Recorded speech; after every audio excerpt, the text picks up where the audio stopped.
Silver said that the league is devastated and praised Clark for playing with enormous passion. Brandon Clark is just 29 years old. Hello, ladies and gentlemen. We are currently setting up the live stream here. Sports Center, ESPN, just discussing the passing away of Brandon Clark, who was a forward for the Memphis Grizzlies. Only 29 years old. Passed away due to a drug overdose. So that is what they had just mentioned. I'm going to get all the details on the live stream set up, and then we will be all set to go for our live stream tonight of Game 4 in Round 2 of the NHL Stanley Cup Playoffs. Sabres versus Canadiens, Game 4 tonight. So just a couple minutes here, guys, to get everything with the stream all set up already. And then I will also share the stream.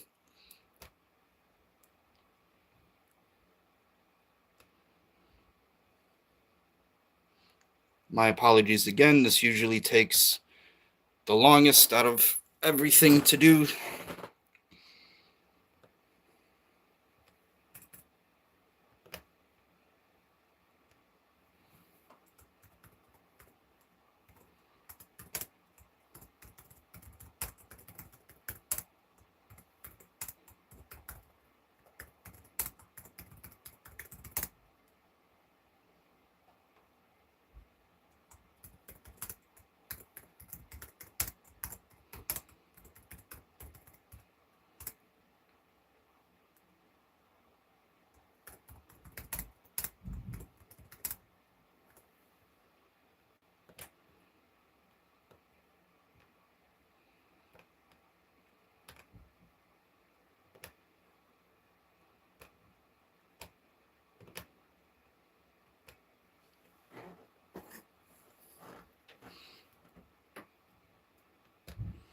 Once again, ladies and gentlemen, thank you for your patience as I continue getting the live stream all set up here. In just a few minutes, we will be all ready to go.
Okay, that should be all good for now.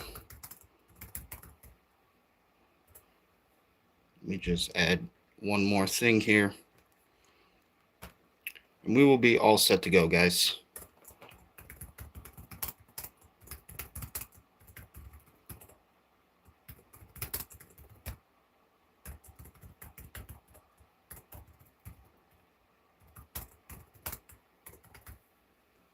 Okay, details on the live stream all look good, so that's nice. Save all that, and then I will share the live stream, which is a pretty important part. I just share it to my Twitter and X for now, so just going to share it to social media, and then we will be all set to go for our live stream.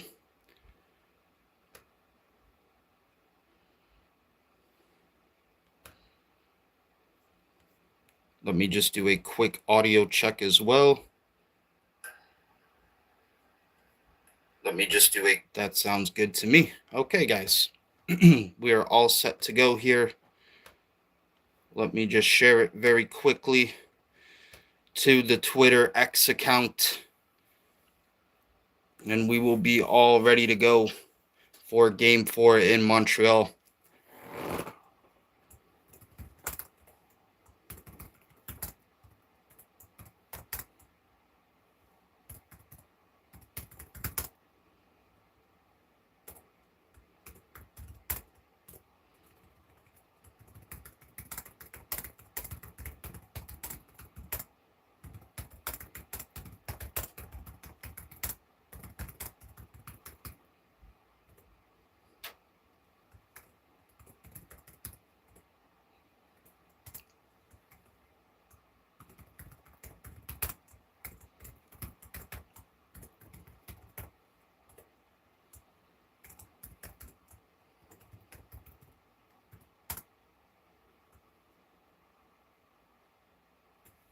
Okay, we should be all set to go here, guys.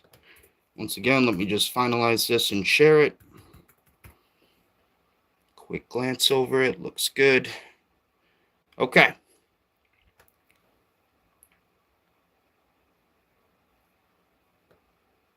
It is a Tuesday night in Buffalo, New York, ladies and gentlemen. Current date, May 12th, 2026. It is officially Game 4 of the second round between the Sabres and the Canadiens. They were actually just discussing on SportsCenter, if any of you guys out there missed it. They just announced today, I believe, Brandon Clark passed away, who was a forward for the Memphis Grizzlies, passed away 29 years old, basically the same age I'm turning this October, passed away at 29 years old due to a drug overdose. So family and friends of Brandon Clark mourning the death today over the Memphis Grizzlies forward.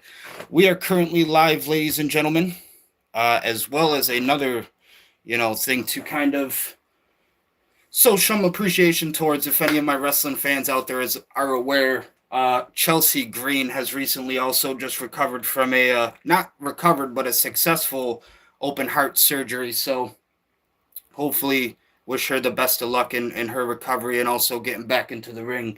But yes, Chelsea Green also just had her open heart surgery, so very successful on that. She's still moving, so we can at least say that much. Chelsea Green really deserves, to call herself a women's champion one day. Great worker, great heel right now in the business, and she's really doing everything she can to not only make herself look good, but also anybody that she's involved in the ring with. And that's kind of what you need out of your all-star, especially in a women's division. But hopefully Chelsea Green, we see her back in the ring at some point in time. I've also heard some rumors that Carmella wants to step back into the ring because she's been noticing a lot of her style, a lot of her influence kind of being ripped off by some up and rising women's talent on the independent circuit, I will say. So maybe one day we'll be able to see Carmella return too, which Carmella was always one of my favorites. But right now, ladies and gentlemen, it is Tuesday, May 12th, 2026. We are a few days away from this big Drake Iceman release people are all excited for over there, just over the bridge, just over the border right there in Toronto. Like I said, we got NBA playoffs, we got NHL playoffs. The Carolina Hurricanes are still waiting to find out who is it going to be, who is going to be their opponent for that Eastern Conference Championship. Will it be the Buffalo Sabres or the Montreal Canadiens? Tonight, the Canadiens, they get home ice advantage, so not too much of a hostile environment they need to prepare for, but they are going to have to prepare for the Buffalo Sabres, who are trying to bounce back from 2 back-to-back straight losses here in this playoff series against the Montreal Canadiens. Fans really have to be asking themselves the question right now, will hell freeze over for the Buffalo Sabres? Will the dream ever happen? The boys have made it pretty far this year into the playoffs, which I'm happy about, but it never gets much easier the further you get into the playoffs, especially the closer you get to a championship game. Will hell freeze over for the Buffalo Sabres? Or can the Montreal Canadiens actually continue their domination? Recently, I think they beat us in the last 2 games. They've got us a total of 11 goals to about 3 from the Buffalo Sabres. So the Canadiens are really piling on in the back of the net, straight shooters right now for the Montreal Canadiens, keeping the heat and the fire on the Buffalo Sabres. And again, the Sabres just trying to see hell freeze over at this point. They're still trying to keep their name in this playoff tournament, which for them, number ones are not exactly number 1 seed, I don't think. I think Carolina was number 1 seed, but we did have number 2 seed this year for the playoffs. So really a strong seeded position. I kind of seen the Montreal Canadiens play coming from a mile away, chat, before this playoffs even started. I seen the Canadiens take a couple losses towards the end of the regular season, took a lesser seed here in the playoffs, and they decided to give us the Bruins in the first round. It all leads us to this matchup here in Montreal for Game 4. The Canadiens have been playing really smart hockey against the Sabres. Again, one of the Sabres' biggest weaknesses right now for me is that defense. Duane, we got to take the C off of your jersey. You're not a captain. You're not a defenseman. You're getting beat down every time you're on the ice by the actual shooters for Montreal. So I'm Duane, I'm done. I am aware that Lindy Ruff and the Sabres have decided to make a goalie change tonight. They are making a goalie change. Alex Lyon is no more the Lion King in Buffalo.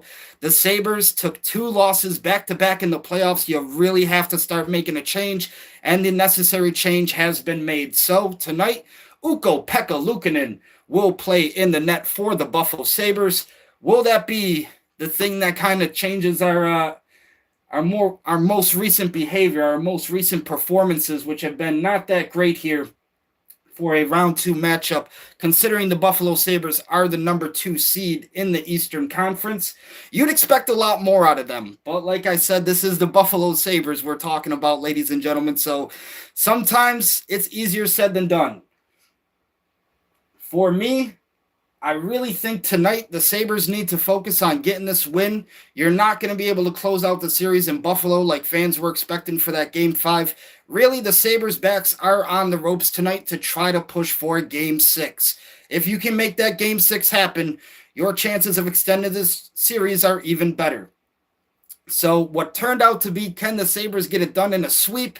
Can the Sabres get it done in 4 games against the Canadiens? Has become the Canadiens lead the series right now 2-1. They're absolutely on fire. 2 games away from closing it out. Or not just 2 games, but 2 wins for the Montreal Canadiens to close out the series against the Sabres. And like I said, this pressure has been applied to the Sabres to really try to turn the series back into their favor, try to force a Game 6. Granted, if the Montreal Canadiens win tonight, they have the chance of closing it all out in the next game in Buffalo. So they can eliminate the Buffalo Sabres with a win tonight, head back to Buffalo, New York, play the Sabres on their home ice, and give all the fans a pretty upsetting way to end that Buffalo Sabres season for the 2026. Hello. Thank you again for checking out the channel. Very nice to see you. We are just getting ready here for the hockey game. Puck drop still about 20 minutes away. So still some time for me to chill, hang out, and talk about some of the things on my mind. We did discuss earlier today, Brandon Clark for the Memphis Grizzlies has passed away, ladies and gentlemen. Basically the same age that I'm turning in October. He was only 29 years old. The cause of death was a drug overdose. So family and friends of Brandon Clark, a forward for the Memphis Grizzlies, has passed away at 29 years old today. And as I also mentioned, Chelsea Green, still recovering from her successful open heart surgery. I don't know if it was open heart surgery, but I do know it was a heart surgery, a heart procedure. So it's great news to hear that she's still kicking and she's moving around. Really want to see her get back into the ring eventually. I know right now WWE is really stacking up that women's division with new names added. Blake Monroe, Sol Ruka, who I'm another really big fan of right now currently. Sol Ruka, great athleticism, just a phenomenal personality. Really would like to see big things out of that. In terms of just the WWE in general, like I said, I did get to check out Backlash last Saturday, so I was not streaming it, but I did watch it live. And just what I can tell you guys, for me, I've seen so much shit done creatively so far where it's like the same, just repetitive, we're going to put the same cereal in the bowl. It's just going to be, we got milk, we got blue milk, we got strawberry milk, we got chocolate milk. They're just giving us this same shit from their writing staff and a lot of their production, which is unfortunate because I have said before, we really, instead of needing to release the wrestlers who they think are the problem, they really need to be releasing the writers and the bookers who are the problem in the WWE right now. I've talked about it on videos where I did the series, What If I Was Booking WrestleManias from the Past? Recently, they let go of, a lot of wrestlers that I even, could have done something with. I had a whole lot of ideas for guys like, Karrion Kross, Aleister Black, Zelina Vega, Scarlett, all of these individuals I definitely could have included with a group like the Judgment Day currently. Again, for me, I would like to include them in a group like the Judgment Day because as solos, For solo careers, singles division superstars at WWE was just not doing a whole of a lot with them. I've always felt like Judgment Day has been one of those groups too that have kind of had members added to it for no particular reason. R-Truth, JD McDonough, who I could actually do away with JD McDonough, but they also added Carlito.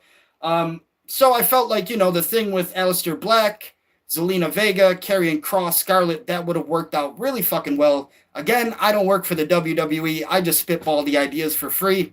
Paul Levesque, you can either take him or leave him. Most of the time, I feel like they leave him. But it's unfortunate, like I said, all the time when we have to see a lot of the current talent on this roster just being let go. I even, I said it in a previous video. They had an entire list of Brock Lesnar's matches from his entire career, an entire list, every single match that he had throughout that specific year. So if we want to say Lesnar debuted in 2002, from 2002 all the way to 2026, all of his matches for that specific year.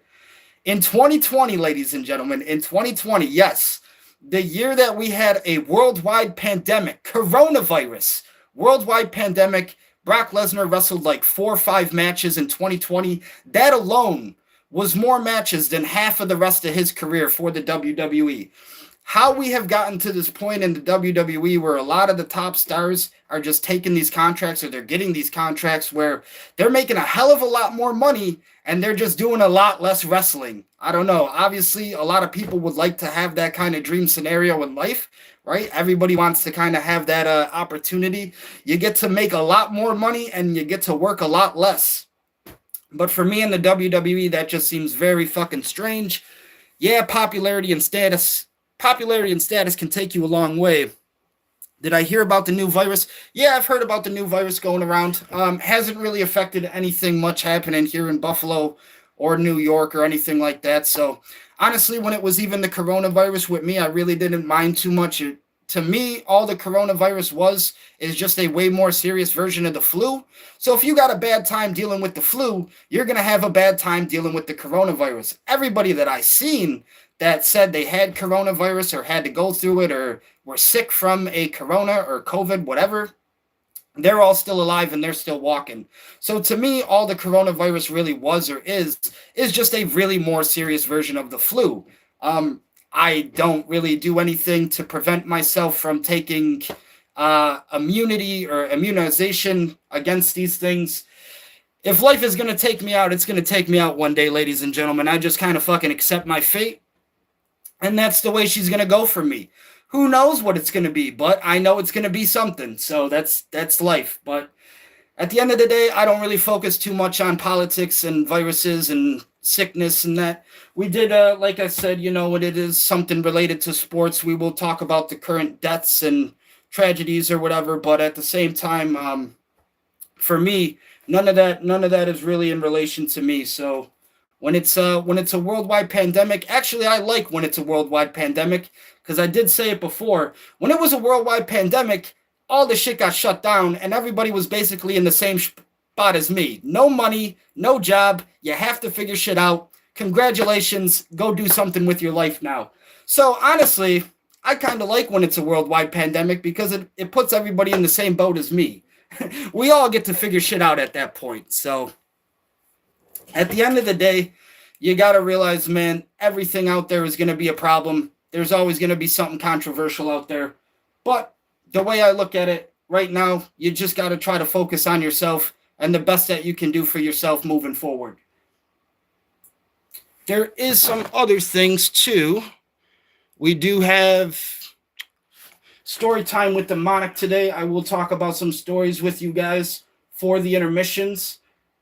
I was just checking over the time here, which it is 6:42 in Buffalo. So we're about 20 minutes away from puck drop in Montreal for Game 4. Still a little bit of time to hang out here and talk. They're currently going over some NBA playoff highlights, which is nice. I do think the New York Knicks have already advanced, so that's great to see. For me, I still think it's fucked when it comes to all this NHL scheduling because the Carolina Hurricanes pretty much get an entire week to just wait around and prepare for their next opponent here in the Eastern Conference Championship, so that really doesn't rest well with me. Yeah, they did finish their series first. They did eliminate the Flyers first in their series, but at the same time, whoever is in charge of fucking scheduling these games needs to get their shit together. I don't know what's going on here, but the Carolina Hurricanes now have an entire week to just kind of sit around and fucking wait for something to happen here. And then it seems like once they do decide what's going to happen, the Carolina Hurricanes' next opponent, it seems like when they do decide what's going to happen for that Eastern Conference Championship, they're just going to get right into the series. They're not even going to wait for what happens on the West or for the Western Conference or anything. So, like I said, I don't really agree with that. I think all the teams should have a fair chance to play on a schedule that actually makes sense. But again, I don't get paid to make those kind of decisions. We're just watching here. And now I have heard that they are going to release the new schedules for the upcoming NFL season as well. The Buffalo Bills have announced their first opponent for the new stadium. It is going to be the Detroit Lions. So, Eminem, we meet once again in Buffalo. It's going to be the Buffalo Bills and the Detroit Lions in that 2026 home opener.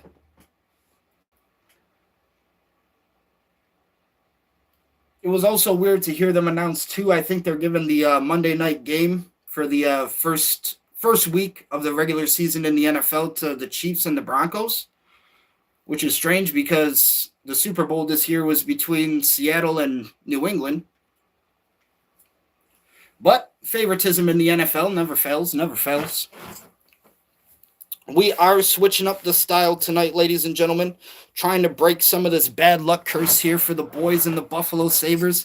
You see, I got the yellow hoodie on with the throwback.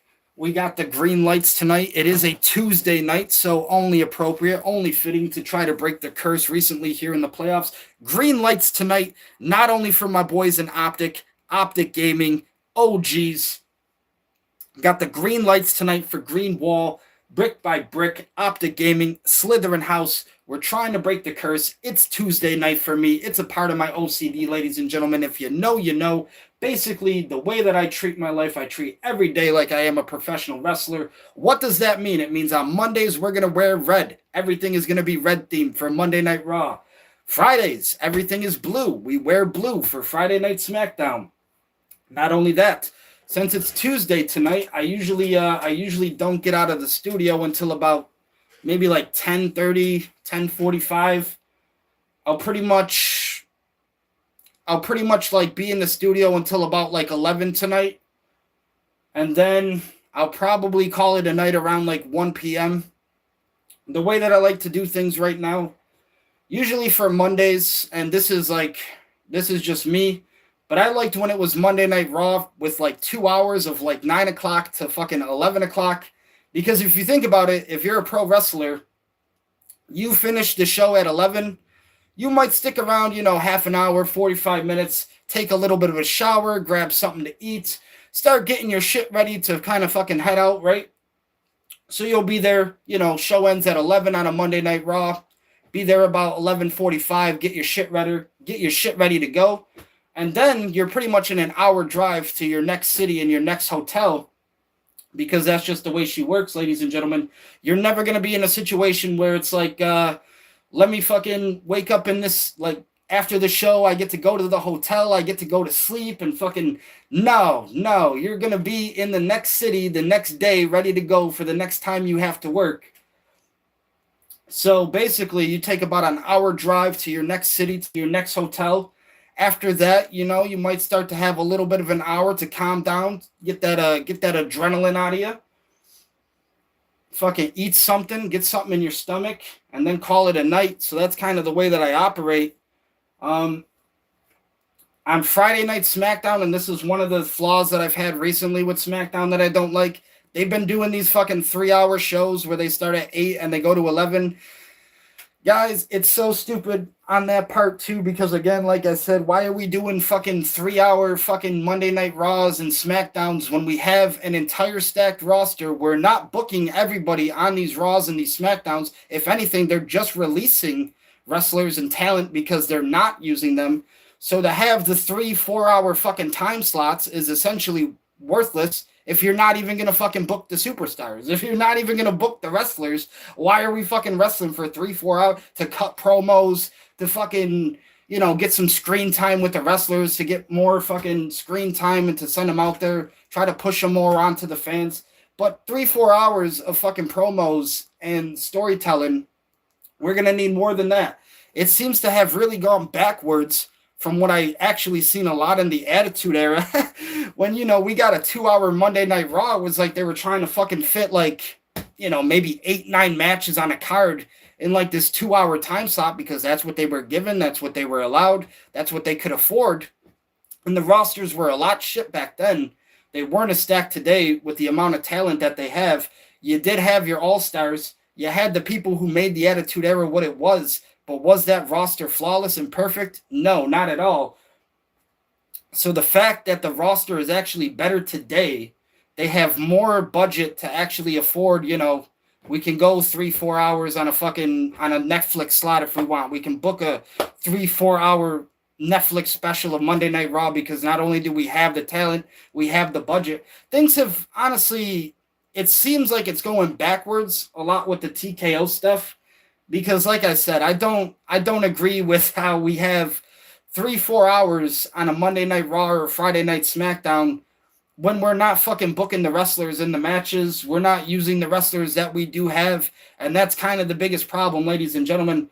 That's why the wrestlers would honestly rather go to other promotions or try to develop their characters or themselves somewhere on a different promotion or a different wrestling league because. If the WWE does have you signed, you might be doing a lot of house shows, which that's another thing I've heard they've cut back on, which is kind of crazy to think of because house shows, as a professional wrestler, that's your bread and butter. That's your weekly gig, Aside from your Monday Night Raw and your Friday Night SmackDown, you're really working house shows, and they are doing it a lot more to focus on personal health, to take a lot of that workload off of the actual wrestlers and to kind of actually give them a chance to recover and heal up before they have to have their big matches. It's smart in that sense.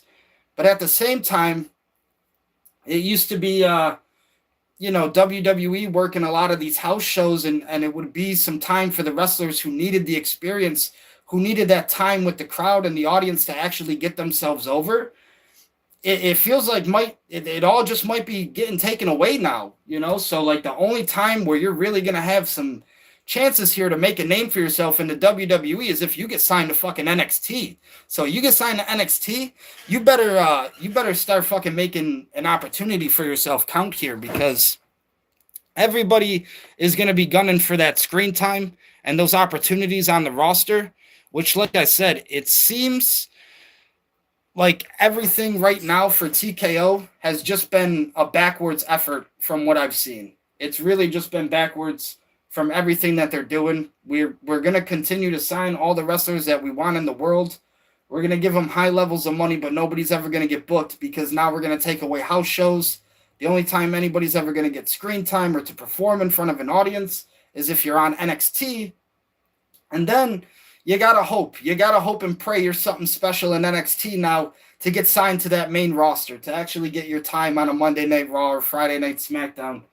So I don't really agree with the thought of taking away a lot of the house shows because, again, if you're a wrestler who really isn't popular or over with the audience, how are you going to make a name for yourself if it's not on NXT, if it's not maybe coming over from another promotion? It's unfortunate to hear that TKO is taking a lot of that time away from the wrestlers, but again, they think it's for good reason, and it's for the health benefits.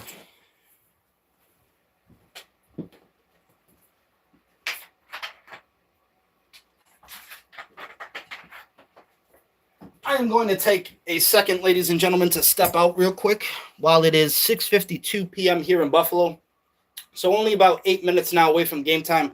I'm actually going to grab myself a drink and get ready here. So I will put SportsCenter back on for just a few minutes. Was 47 years and we will be right back.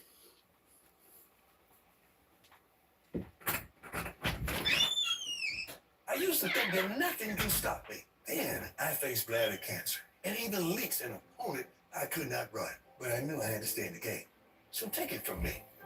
Don't be afraid to try the thin guards. It changes everything. But you.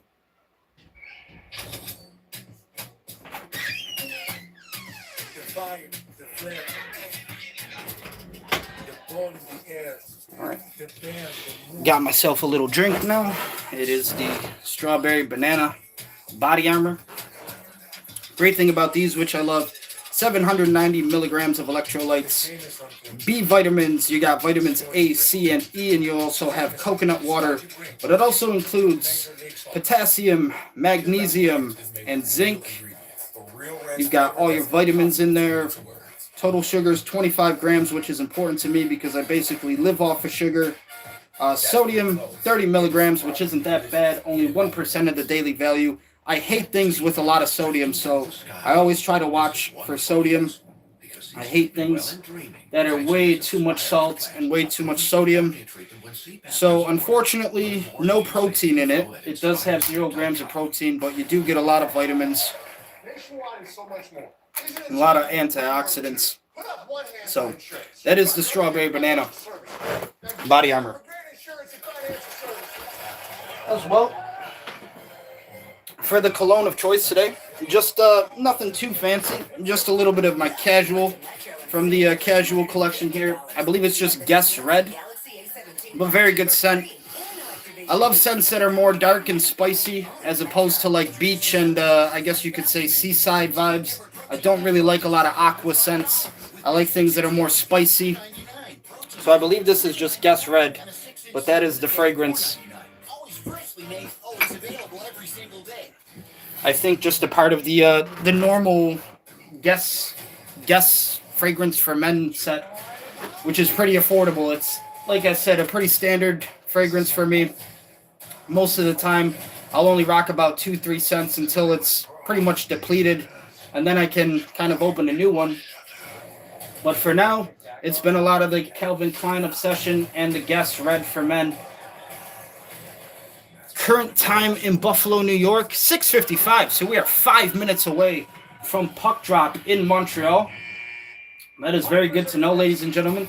Because again, tonight, Game 4, the Sabres really got to start thinking about bringing the series back into their control. Got caught off a little guard there in the second game, but this one has absolutely spiraled out of control for the Sabres. Game 3, not what you wanted to see for the boys. Alex Lyon has been removed from the net. He will not play in net tonight for the Buffalo Sabres. Lindy Ruff and the Buffalo Sabres decided to make the necessary change in the goalie net tonight. We are playing Ukko-Pekka Luukkonen for the Buffalo Sabres.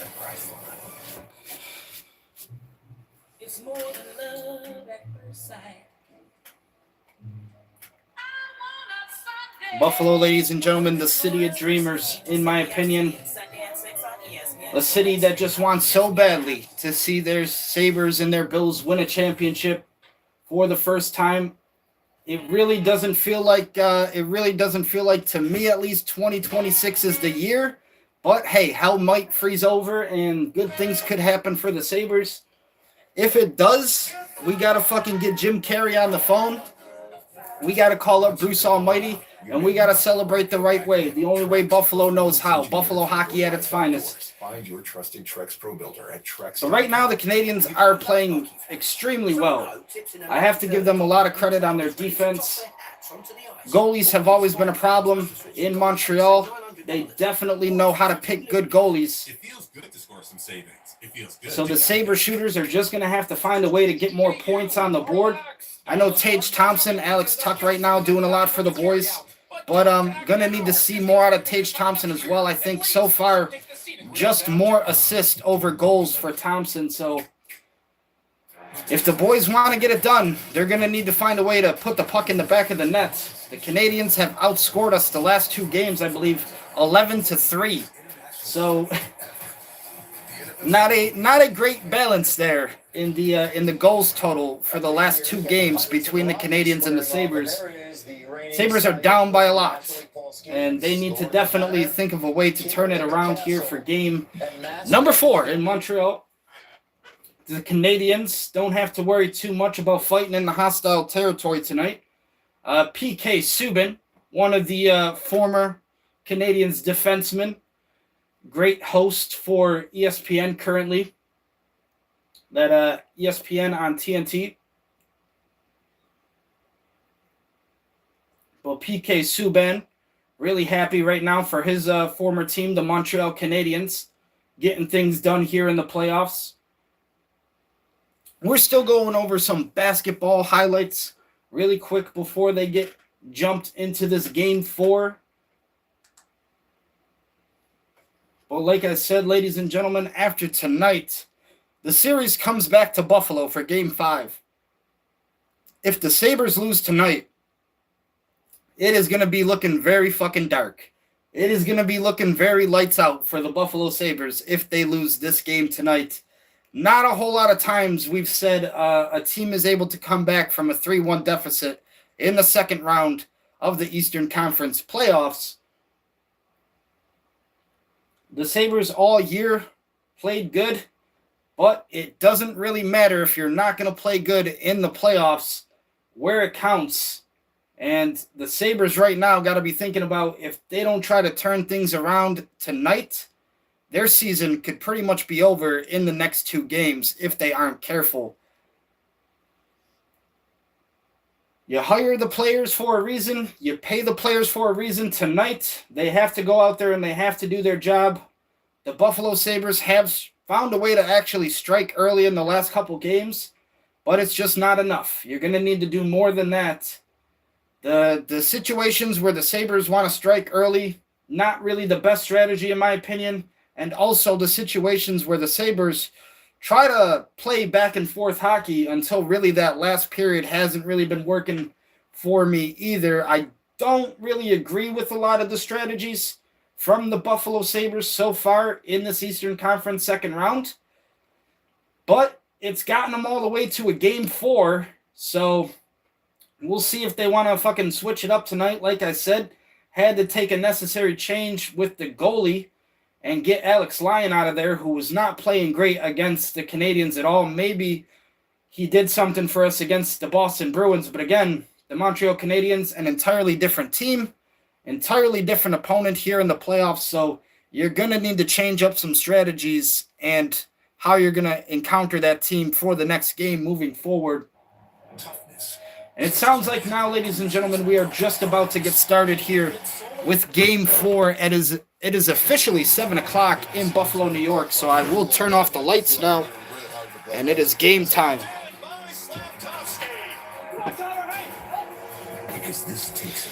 We switched up the scenery, some new feng shui, some vibes here for the boys. Green lights for Optic Gaming and Slytherin House. Shout out to all the Slytherins. We got the fucking yellow hoodie on tonight, the throwback yellow hoodie. Hopefully it'll break the curse here, whatever has held the boys down in this series. We got to get it off our back. Montreal, Quebec, Canada, beautiful city. Gorgeous, all the snow bunnies. Shout out to all the Montreal snow bunnies out there in Quebec. The Canadiens still raving from a win in Game 3.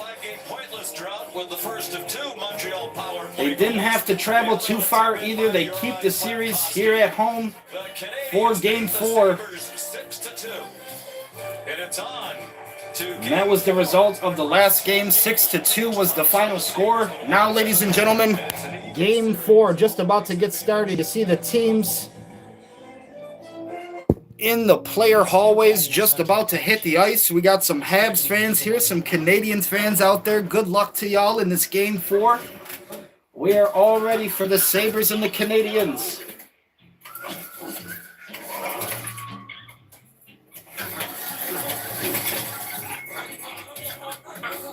But instead, we'll drive easy on You gotta think, though, the Canadiens feeling really confident right now. It feels good to take control of your wallet. Lower seeded team here in the playoffs. Canadiens able to get these last 2 games when they were the underdog. Now, if anybody is placing bets out there, those odds have changed a bit. Sabres have become a little bit of the underdog here moving forward. So if anybody out there gambling illegally tonight, who knows?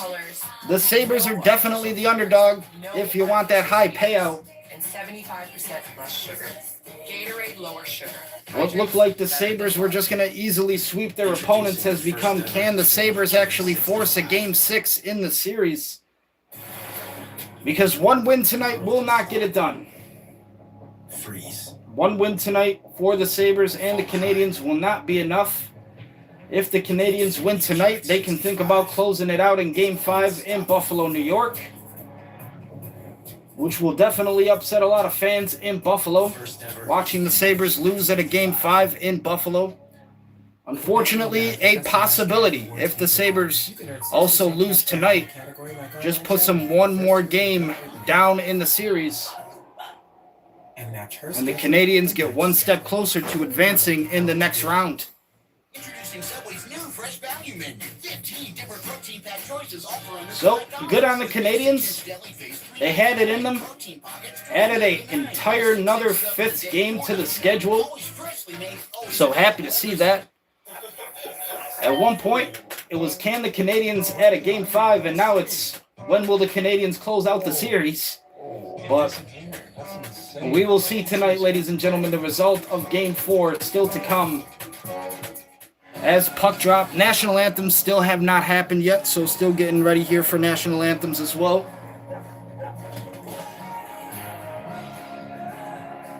But we are all set to go here, ladies and gentlemen. Squared 1, 2, 3, 4. Stream is shared, I do know that. If it becomes a little bit too steamy down here, I will have to turn on the AC unit in the back there. Quality candidates when you need it most. So hopefully not too much ambient noise during the stream. It's more health than you think. Sometimes hell is delivered. And sometimes it's just a tap away. Because do it yourself Doesn't have to mean all by yourself. But like I said, guys, I guess what I can talk about currently is just my current schedule. We are back here, so it sounds like they're just about to get started with the national anthems. The way that I've been doing my channel recently and how I would like to move forward with the years to come, the biggest time of the year for my YouTube channel, I personally would say, it's right around the road to WrestleMania. If not, WrestleMania season is my biggest time here on the channel. So what I'm trying to do, not only this year, but the upcoming years moving forward, right as soon as the road to WrestleMania season begins, that's kind of the start of my season here on YouTube. I would like to do some future specials as well. So the WrestleMania watch-alongs, I consider that a special. 4th of July specials I plan on doing. All of my favorite holidays, so basically 4th of July, my birthday, Halloween, Thanksgiving, and Christmas. Also want to include specials for all of those here on the channel. Usually, I try to have Tuesdays, ironically enough, today's Tuesday. I try to have Tuesdays really be the day where I focus on a lot of content creation or just coming up with videos for my YouTube channel, editing videos, putting videos on the channel. Tuesday is really the only day that I feel like it opens up for me because, again, Monday nights, usually people are watching Monday Night Raw. Monday Night Football is also a thing here in America. Wednesdays, people are watching AEW Dynamite. Thursdays, not too much going on unless it's football season again. You got Thursday Night Football. And then Fridays are usually a big night for people, just the weekend in general. Friday Night SmackDown. Usually people are always out on a Friday night. So I feel like the only day for me to ever really upload videos or to kind of grow the viewership, if you will, on the channel is to upload on Tuesdays. So that way it actually gives people, you know, a free day to tune in and check out the channel. Because it feels like to me, every other day in the week, something is going on. At least for me, too. The way I've been working recently, I've actually been doing DoorDash. Shout out to WWE. I know they're partners with the DoorDash right now. Just been doing it on my bicycle, considering I had to take my vehicle off the road recently, could no longer afford insurance. So I've just been doing some stuff on my bicycle right now, DoorDash. I try not to work on Mondays and Tuesdays because, again, I like to take that time to really just focus on content creation, trying to think of new ideas for the channel. Once Tuesday comes around, I'm able to upload and edit anything that I need to. But really the way that I operate, or the way that I kind of just go in general, is every day is a work day for me. Any day that I'm up and active, I try to do something with my life and try to constantly take that next step forward in the right direction wherever I'm trying to go. But usually every single day for me is a work day. Mondays and Tuesdays, I don't really DoorDash, but I do try to, again, think of content creation. I'm in the studio working on music. That's another thing that could also really change for me in the future is my writing procedure. As I've said, my writing process right now is a lot different than when I once started making music a long time ago in 2009. Even when I was in high school, it's a lot different compared to then. Now, I kind of just write however I'm feeling that day. It'll literally maybe take me 5 minutes to write down exactly how I'm feeling. I'll record the song with obviously everything that I have at my access. Record it with obviously not a professional grade studio, but it gets the job done. So that's why I also talk about things like the writing process can change, because equipment always gets better. There's new equipment every single year. There's new stuff every single year. Once somebody actually signs me, like once a major label actually decides to sign me and work with me, I can get right in there and, record songs however I want to, or just switch up the process entirely. That's not really something I'm worried about right now. I just do it the way that I do it now because that's the easiest way that I do it, and it works.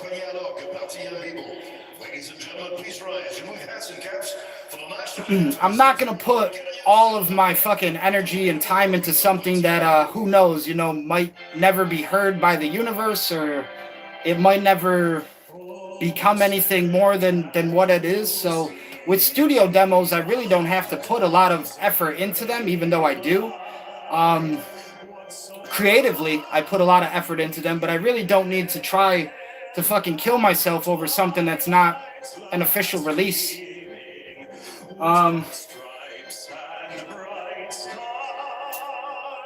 And just to even add to that, I feel like consistently I've been doing everything that I need to do, staying on it. For me, a music season really starts around St. Patrick's Day.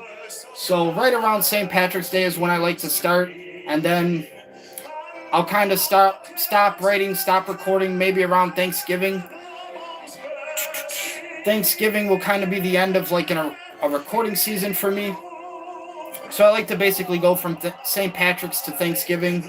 It lets me enjoy 3 months off of music, which is kind of like Christmas, January, and then February. Which February is always a month that I hate, because one of my hardest months. Not only is it one of the holidays that I absolutely hate, Valentine's Day. I spend every single Valentine's Day single and lonely. But the day after Valentine's Day is the anniversary of when my father passed away. So February is never really a month that I really look forward to. But at the end of the day, I like treating it as a way that I can have these current seasons where I'm able to record, get into this little pattern, get into like this little rhythm. Currently for 2026, it's not going to go that way. It's actually everything is being recorded now as we speak. And then once everything is finished being recorded, it's all going to get uploaded to YouTube around October for Halloween season, basically. But that's not the way I like to do things. The way that I've done it previous years, I'll actually start. So like for an example, for the year 2022, I started on St. Patrick's Day, so in March of 2022, and the album didn't end, the recording process didn't end until Thanksgiving of 2023. So an entire year lapped where I was rapping in the months where I'm usually off, or just recording, writing, making music in the months where I usually take off. Sometimes that happens with like longer projects, bigger projects that I'm going for. Not so much this year, because it's kind of the conclusion to the 3-piece trilogy that I was doing. And the way that I look at the Jigsaw series, it's really just a spin-off idea of, I wanted to play around more with the elements of creating hip-hop and nu metal, and combining a lot of the horrorcore and rap and metal sound. I really wanted to play around with that a lot more. So instead of like including those songs on like my normal stuff, I just said, you know, I'll create a spin-off series, Jigsaw. So I got to play around a lot with like different sound mechanics and a lot of like kind of what I'm really the sound that I'm like trying to create or trying to like kind of replicate. I have it in my head, but I'm not all the way there yet. But this series and the spin-off series allows me to kind of play around and experiment and get more experience under my belt with some stuff like that. Which right now, that was kind of the whole purpose behind Jigsaw, was just, you know, give me a way to experiment more with combining horrorcore and nu metal as one. I've really, actually, like, as opposed to just horrorcore, I've really tried to create like subgenres that I created uniquely to myself, that are kind of branched off from the horrorcore genre. I try to do things where it's maybe like, I guess you could say it's like psychopathic stuff, but it's really, I try to create more detective kind of storylines in my music. I really want to play around more with that idea where it's like this subgenre of horrorcore where it's like a detective trying to like hunt down the serial killer, and then the serial killer trying to, you know, navigate around the detective who's searching for him. I really wanted to create like a subgenre off of that. And that's, you know, kind of something that I've been playing around with a lot too with the Jigsaw project. So just really playing around with a lot of the different sounds that I've wanted to play around with.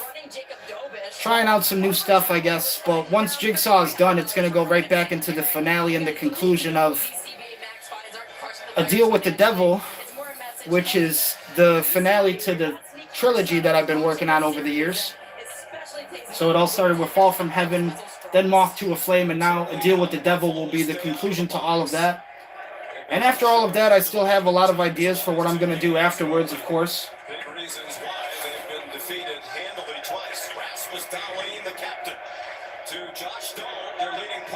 Sabres moving past the blue line here. Shot on net. Gets blocked off the pads. And the Canadiens immediately on the response. Take a shot at the net as well. They can't get it to go.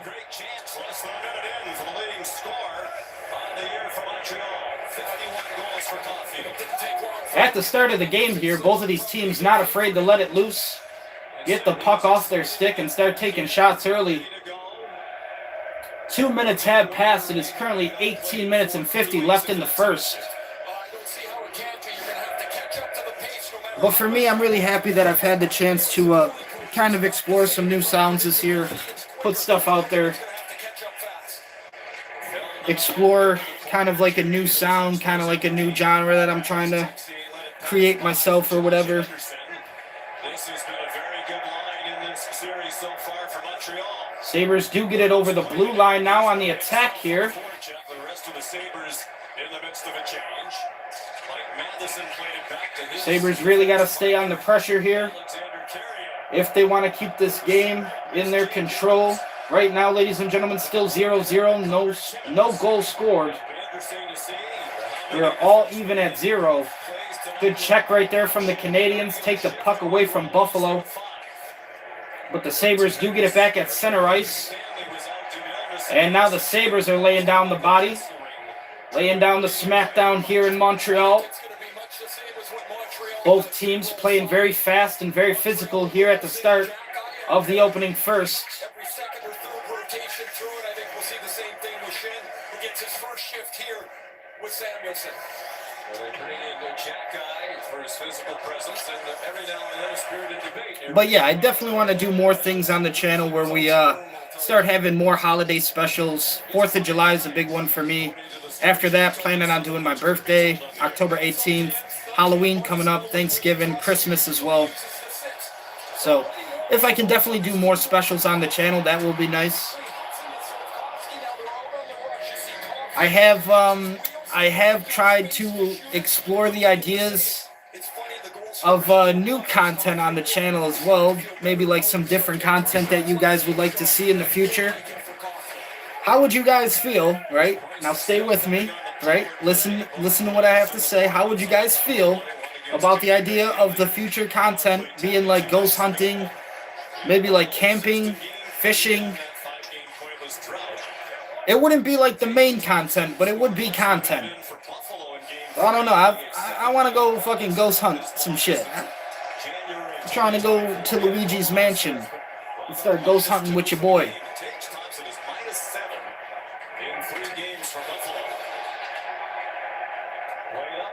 And ladies and gentlemen, the Buffalo Sabres get it out of their zone.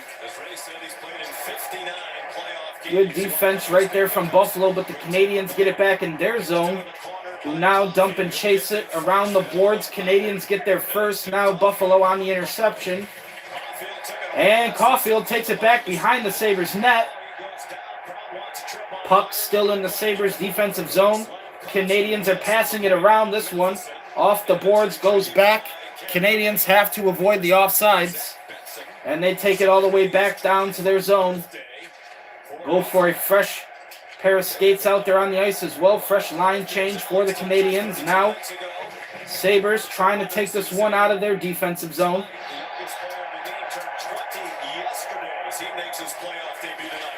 Good pass right there to Tuck.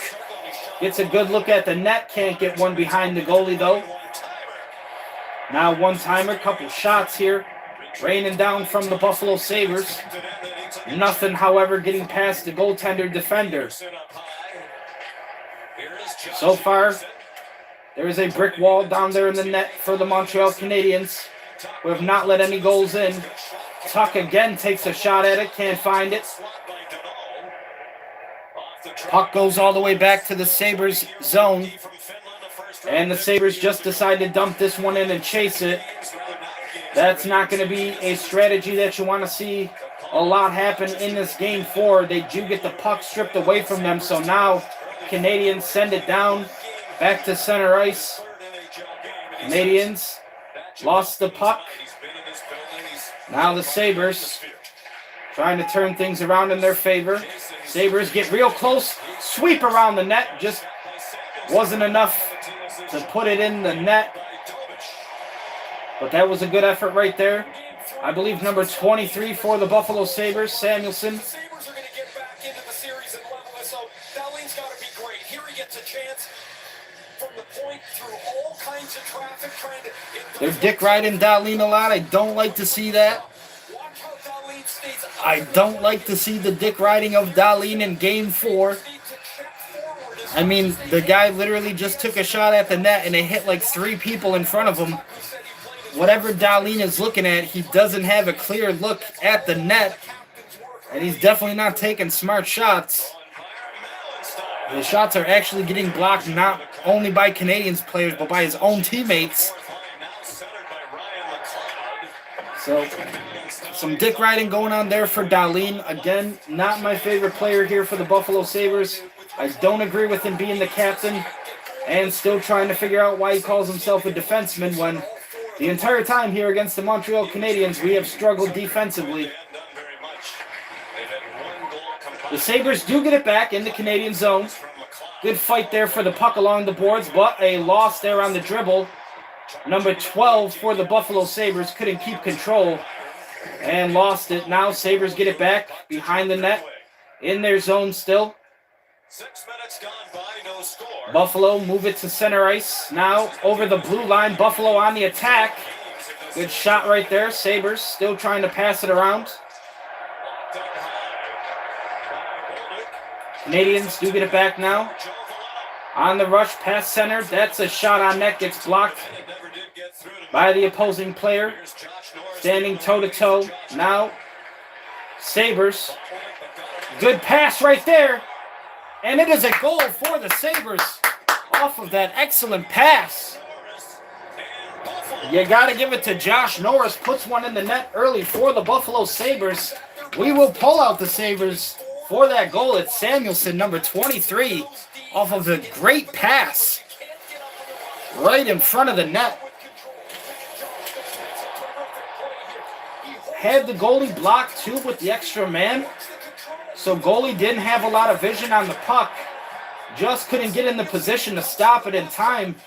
And that one is a goal for the Buffalo Sabres. Ladies and gentlemen, Samuelson, number 23, strikes first for the Buffalo Sabres in Montreal. Like I've said, the Sabres have had the mentality recently where they want to strike fast and they want to strike early. They get the same result here in the first. His first point of the series, first point as well. Only 7 minutes off the clock. Currently 13:20 remain in the first. So 7 minutes off the clock in the first, and the Sabres find the back of the net with Samuelson, number 23. Gets a big goal right there for the Sabres, because right now the Sabres need to really think about winning some games here. So here we go, ladies and gentlemen. The Sabres still have control of the puck in the Canadian zone. Canadians get it back there with a fight along the boards. Having a tough time here getting away from a Sabres defender on the forecheck. I think that's Alex Tuck. Good effort right there from Tuck, who gets the puck back for Buffalo. Wasn't even letting his man get away from him. Now the puck off the rebound, can't find the Sabre. But it does go back to Buffalo now. Buffalo trying to slow it down on the pass. Good hit there from Montreal. But the Sabres still all on this possession, which is what you like to see, because last two games from the Buffalo Sabres, they struggled a whole lot to move that puck over center ice. The Canadiens' defense was a really big problem for the Sabres the last two games. But the Sabres right now keeping the puck on their stick a lot more time of possession here from the Sabres, and definitely a lot more effort down the ice. You like to see. Great pass there. Front of the net, Dangle damn near got one past the goalie as well. The front of the net Dangle was deadly, ladies and gentlemen. Let me tell you, the Sabres trying to get a little creative down there. That wasn't too greasy. That was actually a move out of the playbook. They wanted to be more aggressive. They wanted to get their D up into the play. Matthias Samuelson takes the pass. Samuelson, a defenseman for Buffalo, gets the first goal here in the opening first. It is currently 1-0. The Buffalo Sabres over the Montreal Canadiens. What's with them? I've watched a lot of hockeys in the penalty box, so they make me feel at home. It's nice to have fans. New customers turn $5 into 100 instantly in bonus. You love to see the boys getting to work early, The crowd is yours. making things happen for the Buffalo Sabres here in Game 4. Taco Bell's lunchboxes are going. But there is still a lot of hockey left to be played, ladies and gentlemen. This one is not over yet. The decadence of the $7 box and the abundance of the $9 box with its monumental triple-double crunch wrap. They start expecting everything to be as Lux. Don't let the Lux go to your head. Where's the doorman? There is no doorman. That's why. So like I've said, guys, definitely moving forward, I want to do more specials such as the WrestleMania watch-alongs, which has been really big for us every single year. Definitely going to do more of those, and definitely more holiday specials moving forward.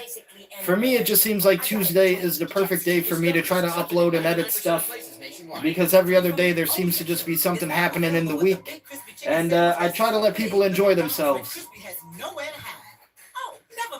I actually, yesterday I got to celebrate Mother's Day with my mom, and we watched a movie called Send Help on Hulu, and I thought it was actually really good, directed by Sam Raimi.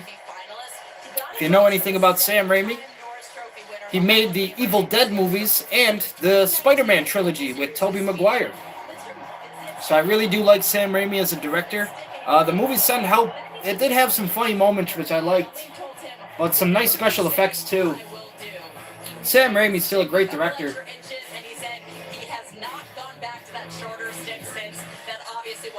I did mention to you guys before, unfortunately, not going to be able to make the fan films that I was working on. I had this idea where I was going to try to do like a little fan film, my little Halloween trilogy, inspired by John Carpenter and Rob Zombie. I was working on the scripts, but unfortunately, where I'm at this point in my life, I have no money for camera equipment I have no money for actors, and I have no money to pay the actors. So trying to film a movie and make the movie happen all by yourself is extremely difficult. Don't know how many of you have ever tried to do it, but it's extremely difficult. So aside from just trying to do the scripts, I was basically going to do a trilogy to the Halloween franchise, just my version to it. What I think would be my version to it, because I've seen the Halloween franchise not really done the most justice over the years. I really wanted to do a trilogy called, it was going to be The Boogeyman of Haddonfield, The Boogeyman of Haddonfield, which was going to be the first movie. The second movie was going to be The Boogeyman Returns to Haddonfield. And then the third movie was actually going to be a little bit of a, I guess you can say a little bit of a nod to Season of the Witch. It was going to be Halloween 3, Season of the Boogeyman. And like I said, I really wanted my version of Michael Myers to be inspired a lot by John Carpenter's and Rob Zombie's version, essentially taking my favorite things about both of those versions and combining them into one single character. What I really would have liked to do is focus a lot more on the suspense and the actual thriller moments of Halloween. So when John Carpenter created his Michael Myers, there was a lot more suspense. And there was a lot more moments of keeping the audience on the edge of their seat, which is one of my favorite elements in horror movies, as opposed to just doing stupid-ass jump scares that really, in 2026, just don't seem to affect an audience that much. Jump scares are never really a thing that I want to have in my movies. I like to have moments of suspense, and I really wanted to create a Michael Myers that felt like he could be anywhere at any time. Even the audience doesn't have an idea of where he is. But not only just the suspense to the character, but I also wanted to include Rob Zombie's version, which I always felt like was really aggressive and just very physical, very brutal in the way that he kills his victims. And in a lot of my scenes, I really wanted it to make it feel like, you know, a lot of the scenes could be uncomfortable watching Michael Myers kill his victims, because essentially, to me, Michael Myers is always the kind of serial killer or slasher, however you want to describe him, where it's like that shit could happen in real life. So I wanted to have a lot more of that in the movie. What I was going to even do with my movie in the first part, John Carpenter always talked about like this opening sequence, like it was a shot, the camera would pan down the street. So the camera starts all the way at the end of the street. There's the autumn leaves and, you know, it zooms in on the Michael Myers mask. And that's like the opening shot that John Carpenter was going to do for Halloween in his movie. He never did that shot. So I was actually going to do my own version of that for my first movie on the opening shot. Again, just to give, you know, John Carpenter a little bit of, hey, you know, I see what you've done and I respect what you do. But I always heard John Carpenter give that story of how he wanted to have that opening shot where it kind of just zooms in on Michael Myers' mask. Never created that shot. But I would have liked to do something like that. Again, play a lot more on the inspiration from John Carpenter and Rob Zombie. A lot of the things that I like to see them do, kind of combine all of that into one character.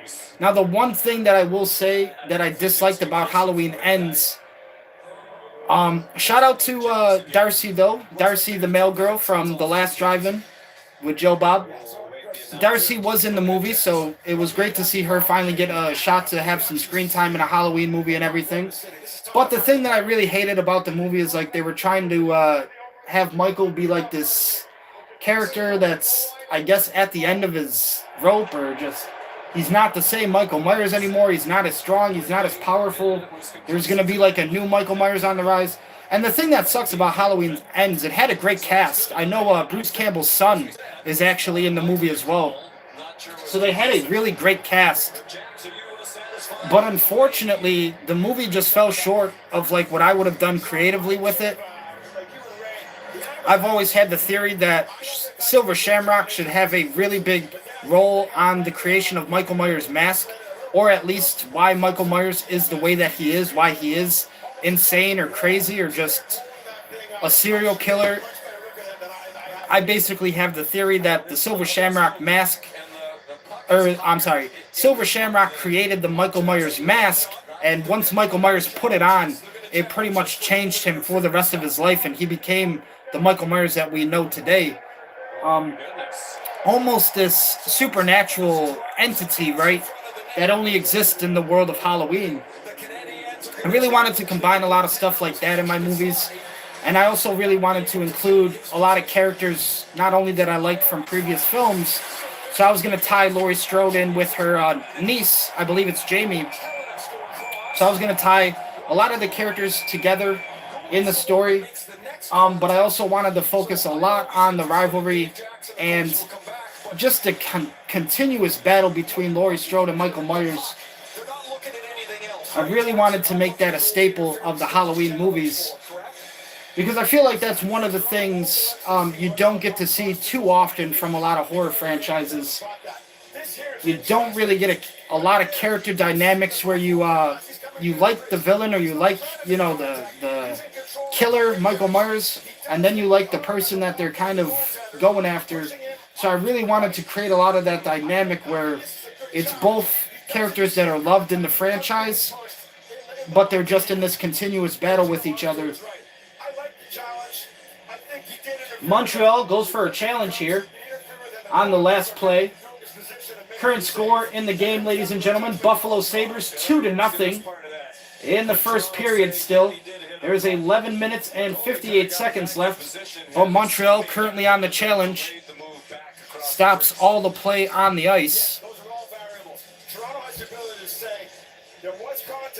Montreal does lead the series. Canadiens lead 2-1 over the Buffalo Sabres, currently in this best of 7 in the second round of the NHL Stanley Cup playoffs. But right now, in Game 4, it is all Buffalo Sabres who have 2-0.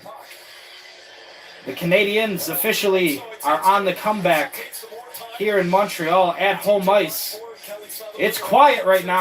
I'm seeing a lot of red jerseys out there, so don't think a lot of fans paid those premium ticket prices in Buffalo, New York to make the travel to Canada for this game, which I don't really agree with either. I think, like, I mean, shit, the way I always imagined it was like, if I want to go see like a fucking hockey game, I'm in Buffalo.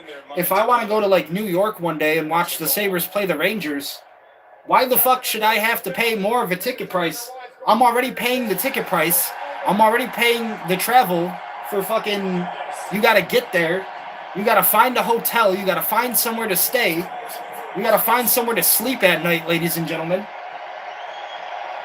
So the premium ticket prices for away fans really doesn't make sense to me. I can see why fans who actually live in the city would be paying higher prices. But again, I don't really bash too much on prices, season ticket holders, anything like that, because apparently people can afford all these nice things nowadays. So when it comes to premium ticket prices, I guess people in the city willing to pay it. But me, I got the best seat in the house right now, watching it at home. But I think if you are traveling from away, you definitely should be paying less of a ticket price. So that just doesn't make a whole lot of sense to me. I can see for the home city fans, yeah, but for traveling away fans, those prices should definitely be knocked down a bit. And it is a goaltender interference on the Buffalo Sabres, so that takes away the last goal on the Buffalo Sabres after the Montreal Canadiens challenged the play. So no goal has been scored, as the Canadiens call it goalie interference. We are back to a 1-0 game in Montreal, Canada. The Sabres lead over the Canadiens 1-0. And this play is stopped as the boys are getting a little scrappy down there, exchanging some words with each other. Getting a little heated down there on the ice between the Sabres and Canadiens. The only goal in this game is on the left side. Shen goes over to the right side. Luke Shen, it's his first game since April 15th. He's a two-time Stanley Cup champion. And Luke Shen is apparently in Buffalo playing for the Sabres now. But Montreal, they did challenge the last play, and it was awarded to them. So the goal was taken away from Buffalo. Montreal challenged. They won the challenge. No goal for the Sabres. We are back to 1-0. Sabres do lead, but it's the Montreal Canadiens with the series lead right now, 2-1 in this best of 7. Talk about after the game from So Canadiens fans happy after that last call was reversed. No goal for the Buffalo Sabres. And now the puck out of the rink with 11:13 to go in the first period. And I've said it before, ladies and gentlemen, the problem with Buffalo sports is definitely not the players. If anybody has never watched Buffalo sports out there, I can tell you from personal experience, my entire life I've watched these teams. We get good players. It's not our draft picks that are the problem. It's not the players that we have on our team that are the problem. It actually comes down more to the coaches and the owners and the people making the decisions behind the scenes who shouldn't be making the decisions behind the scenes. And that has really affected the Buffalo Sabres over the years with a lot of their all-star talent and a lot of the players that have come and gone. It seemed like this year, like I said, the Sabres got themselves in a position where they actually had a decent regular season record. They had a good enough regular season record to where they started talking about the playoffs. Can the boys make the playoffs? It started becoming a rumor. But once you start to have a good enough regular season record, it seems like in the NHL in 2026, players are a lot more willing to accept less money if it means they're going to win an NHL Stanley Cup.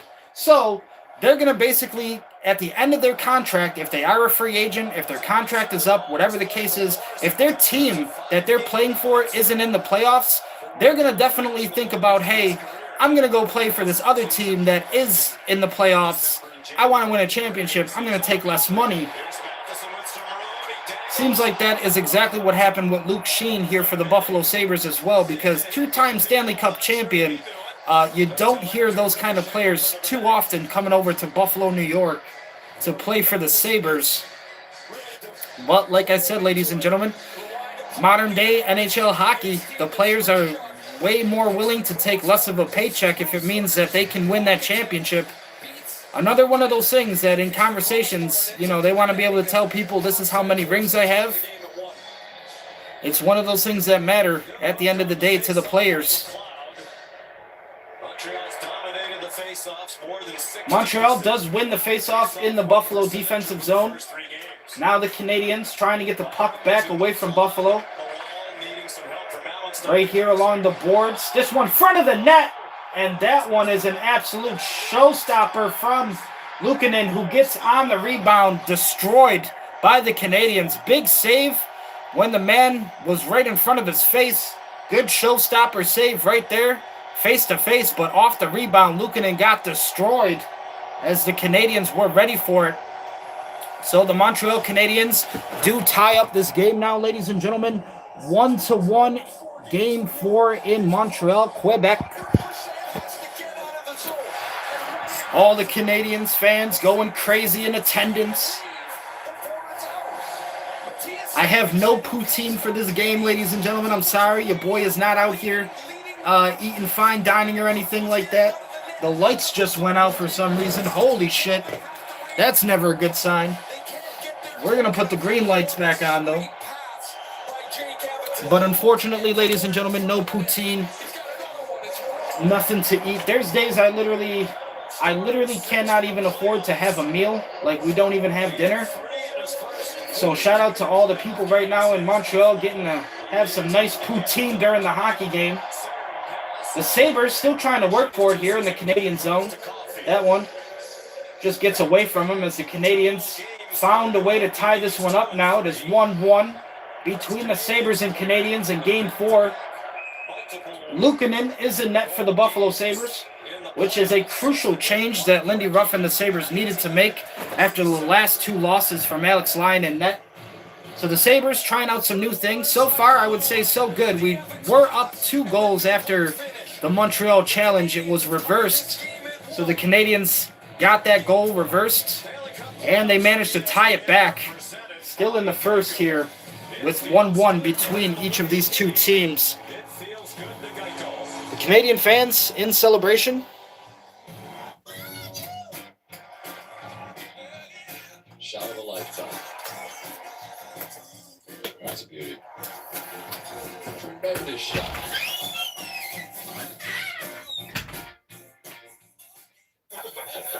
Ooh.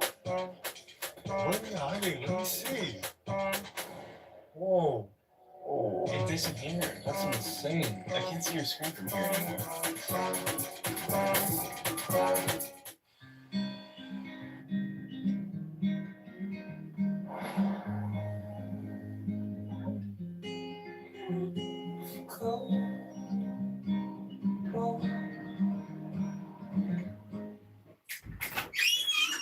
Hey, you! Relax! Domino's large one-topping pizzas are just $7.99 when you carry out. But don't act now! All right, ladies and gentlemen, it is currently 1-1 in Montreal.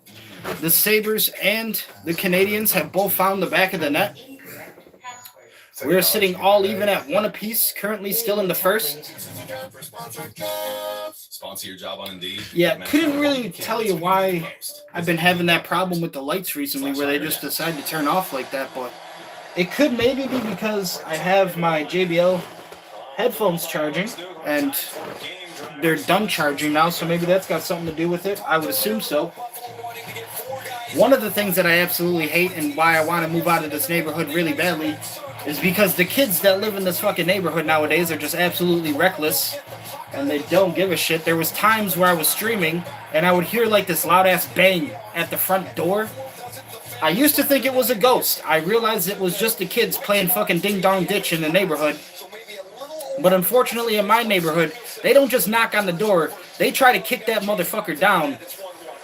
So that's really why I would like to try to get out of this neighborhood and not be around neighbors as much in the future. I really just like to be isolated and away from people.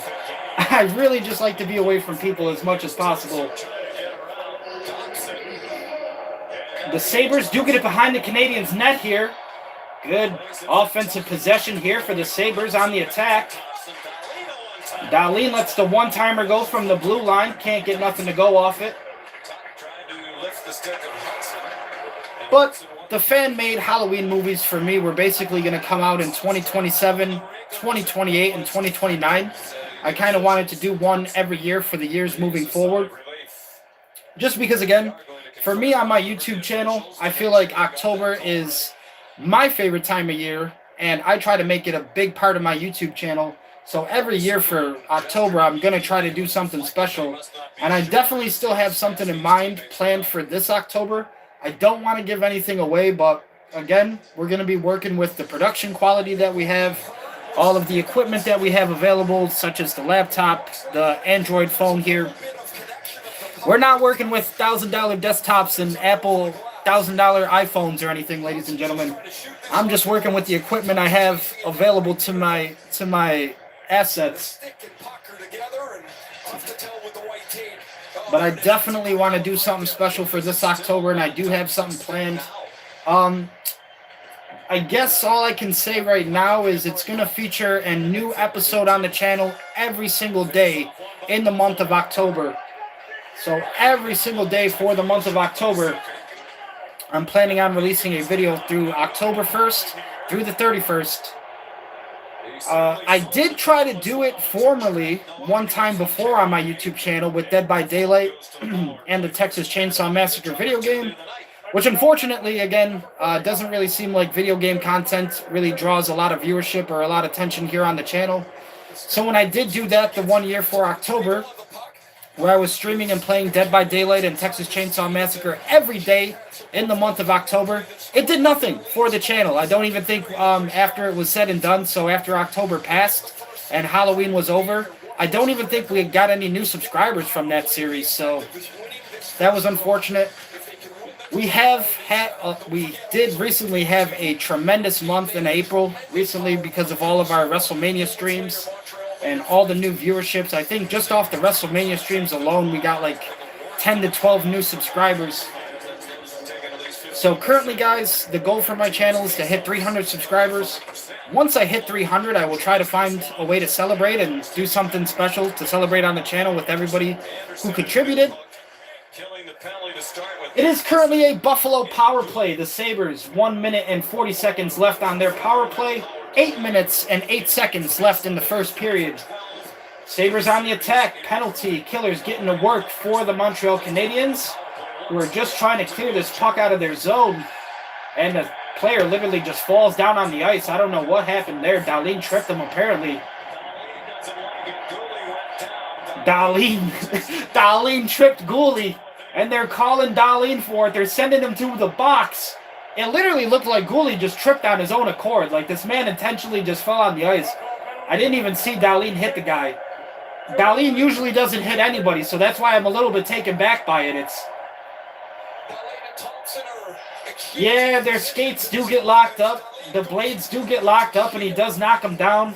Gooley doesn't even have the puck, so yeah, that's going to be interference on Darlene. You can't just start hitting people on the ice if they don't have the puck, Darlene. You're going to need to learn how to play defense eventually for the Sabres at some point in time. You can't hit people if they don't have the puck, Darlene. Sorry, but learn how to play defense. So Darlene gets sent to the penalty box for the Buffalo Sabres. What was a Buffalo power play has now turned into a 4-on-4 after the stupidity out of Rasmus Dahlin. Again, Buffalo Sabres captain. Couldn't tell you who the fuck got paid to make that decision, but Dahlin sends himself to the penalty box. Makes it a 4-on-4 game here with 1 minute and 12 seconds left on the 4-on-4. So both teams at a loss of a man on the ice. And 7 minutes and 35 seconds will remain in the first. And now here come the Sabres on the attack.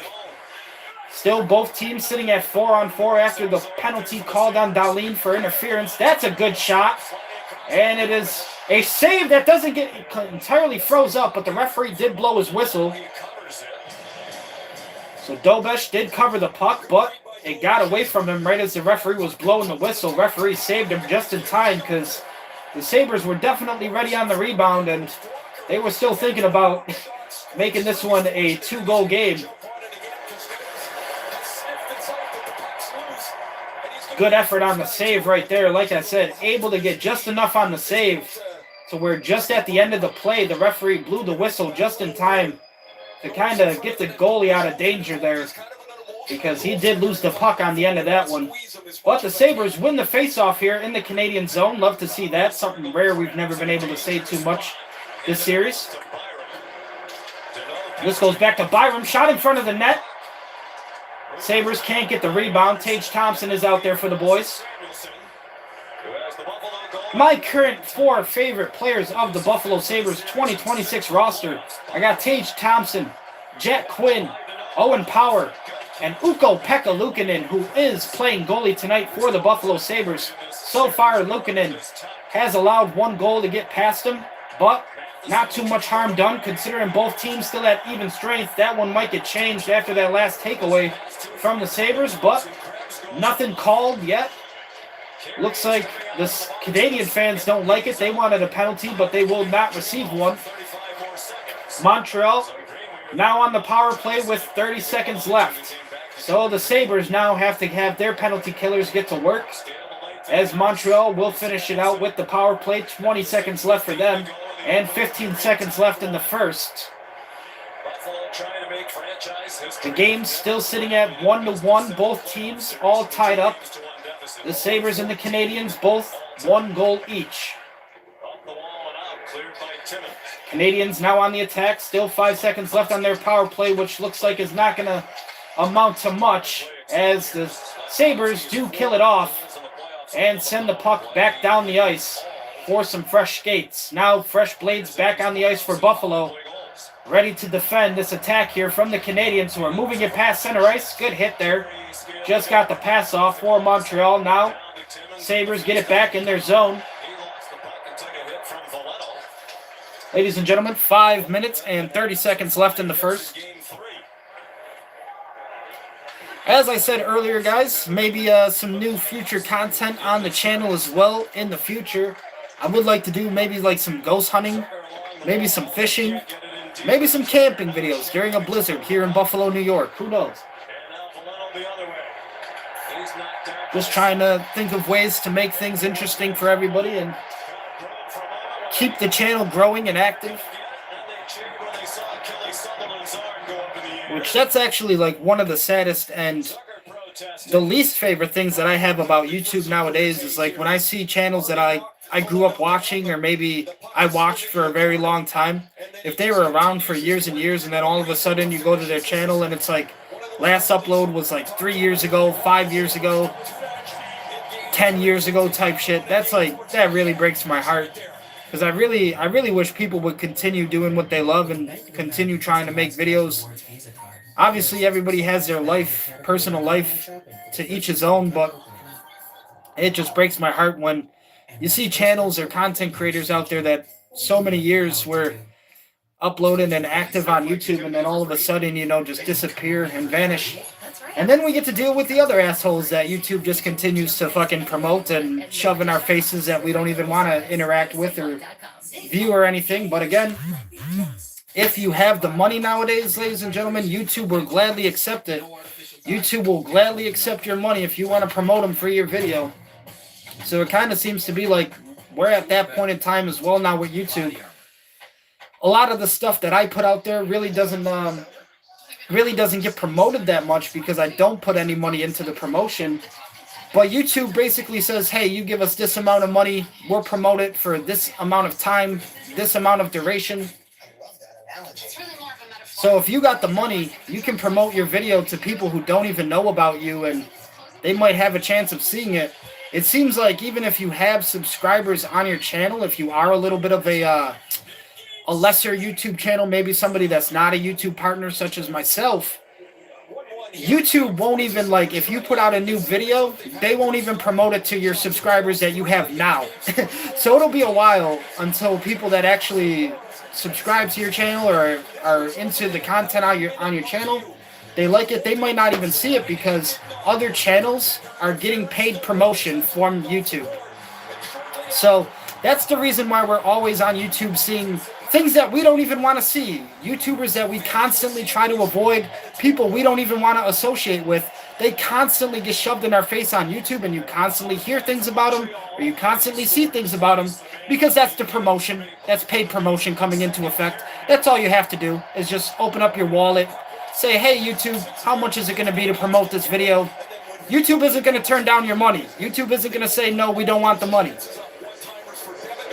So it seems like that's the thing that's really been affecting a lot of channels now in 2026 as well. And I have the ability to promote a lot of my videos. It's not like I don't. I could promote a video at any point. I just don't have money to promote the video. So you gotta have money to promote the video. But I am actually allowed, and I think we are actually a channel that's grown enough to where we can promote our videos. It's just I don't have the money to promote the videos, to actually increase viewership, to get new eyes on the channel. People who might not even know about the content or anything we've done recently. For example, I hate Kai Cenat. I do not like Kai Cenat and his content at all on YouTube. Why are we always hearing about him and seeing things about him? Because the paid promotion is there, ladies and gentlemen. I guess a lot of YouTubers and content creators nowadays, the way they look at it, you know, chopping down 200, 300, maybe even some of them are doing 500 and more. I think the maximum limit was like $1,000 for paid promotion on YouTube. They're willing to chop down the $200, $300 if it means they're going to make the $200, $300 back, right? So in their eyes, you know, they got the money to promote their videos, $200, $300 for the one video. That one video could generate a lot of success and obviously go viral, go mainstream, and start trending and shit. So that's kind of like their mindset behind it. You know, we'll put down the $200, $300, have YouTube promote the video, and they might make their money in return just off of, you know, that one little play, that one little paid promotion play. The Montreal Canadiens on the power play with 50 seconds left. Buffalo Sabres penalty killer still on the ice. And the game still sits at 1-1. Both of these teams all even. Sabres on the attack with the short man. Short-handed attempt right there from the Sabres. Now Slavkovsky taking it back down the ice for the Canadiens. Suzuki has it right now. Center pass right there off the mark. No accuracy right there for the Montreal Canadiens. But they still keep control here on the puck dribble. This last pass attempt was too off the mark. Bad pass right there. Gets sent back to center ice, but the Canadiens do regroup and try to get back on the attack. No more time left on their power play, as the Buffalo Sabres did kill that one. Big kill right here, as we are still sitting all even, tied up in the first period with 2 minutes and 59 seconds remaining.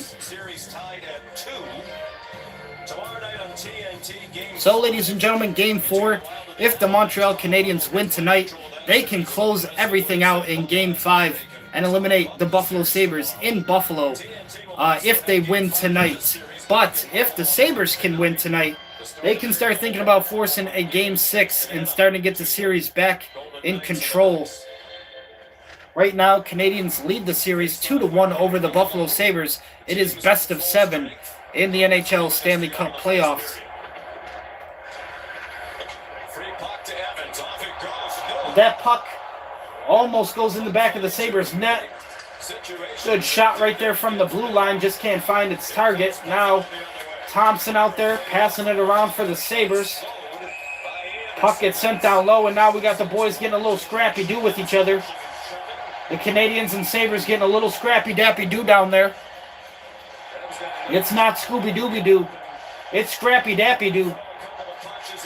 And now 76 for the Canadiens, and I can't tell who it is for the Sabres, but we do got a one-on-one occurring right now. Nobody dropping the gloves.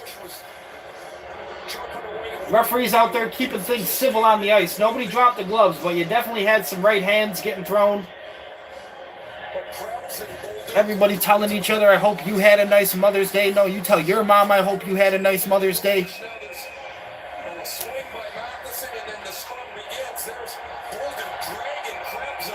And yeah, 19 from the Sabres. Tried to get a little dirty, attacking somebody from behind with the cheap shot. Canadiens didn't like to see that, so.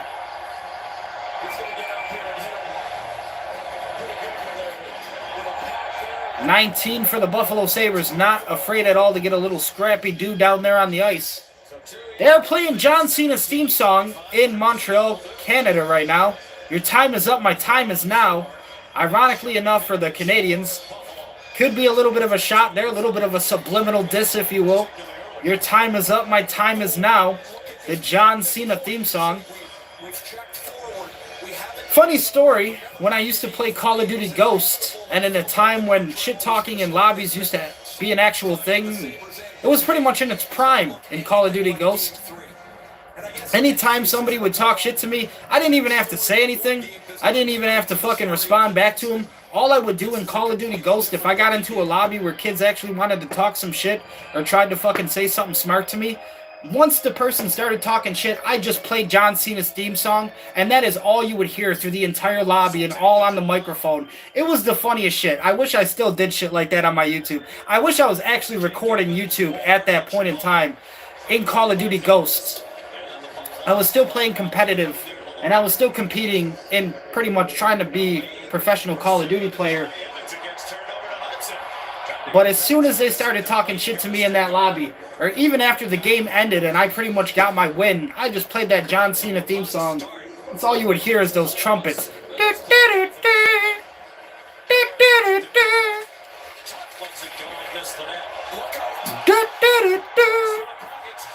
No, you fucking suck. You trash it again.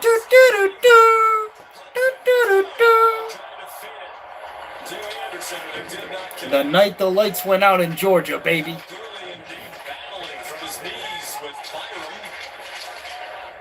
That was the last time I actually got to ever enjoy Call of Duty and played it competitively, was Call of Duty Ghosts.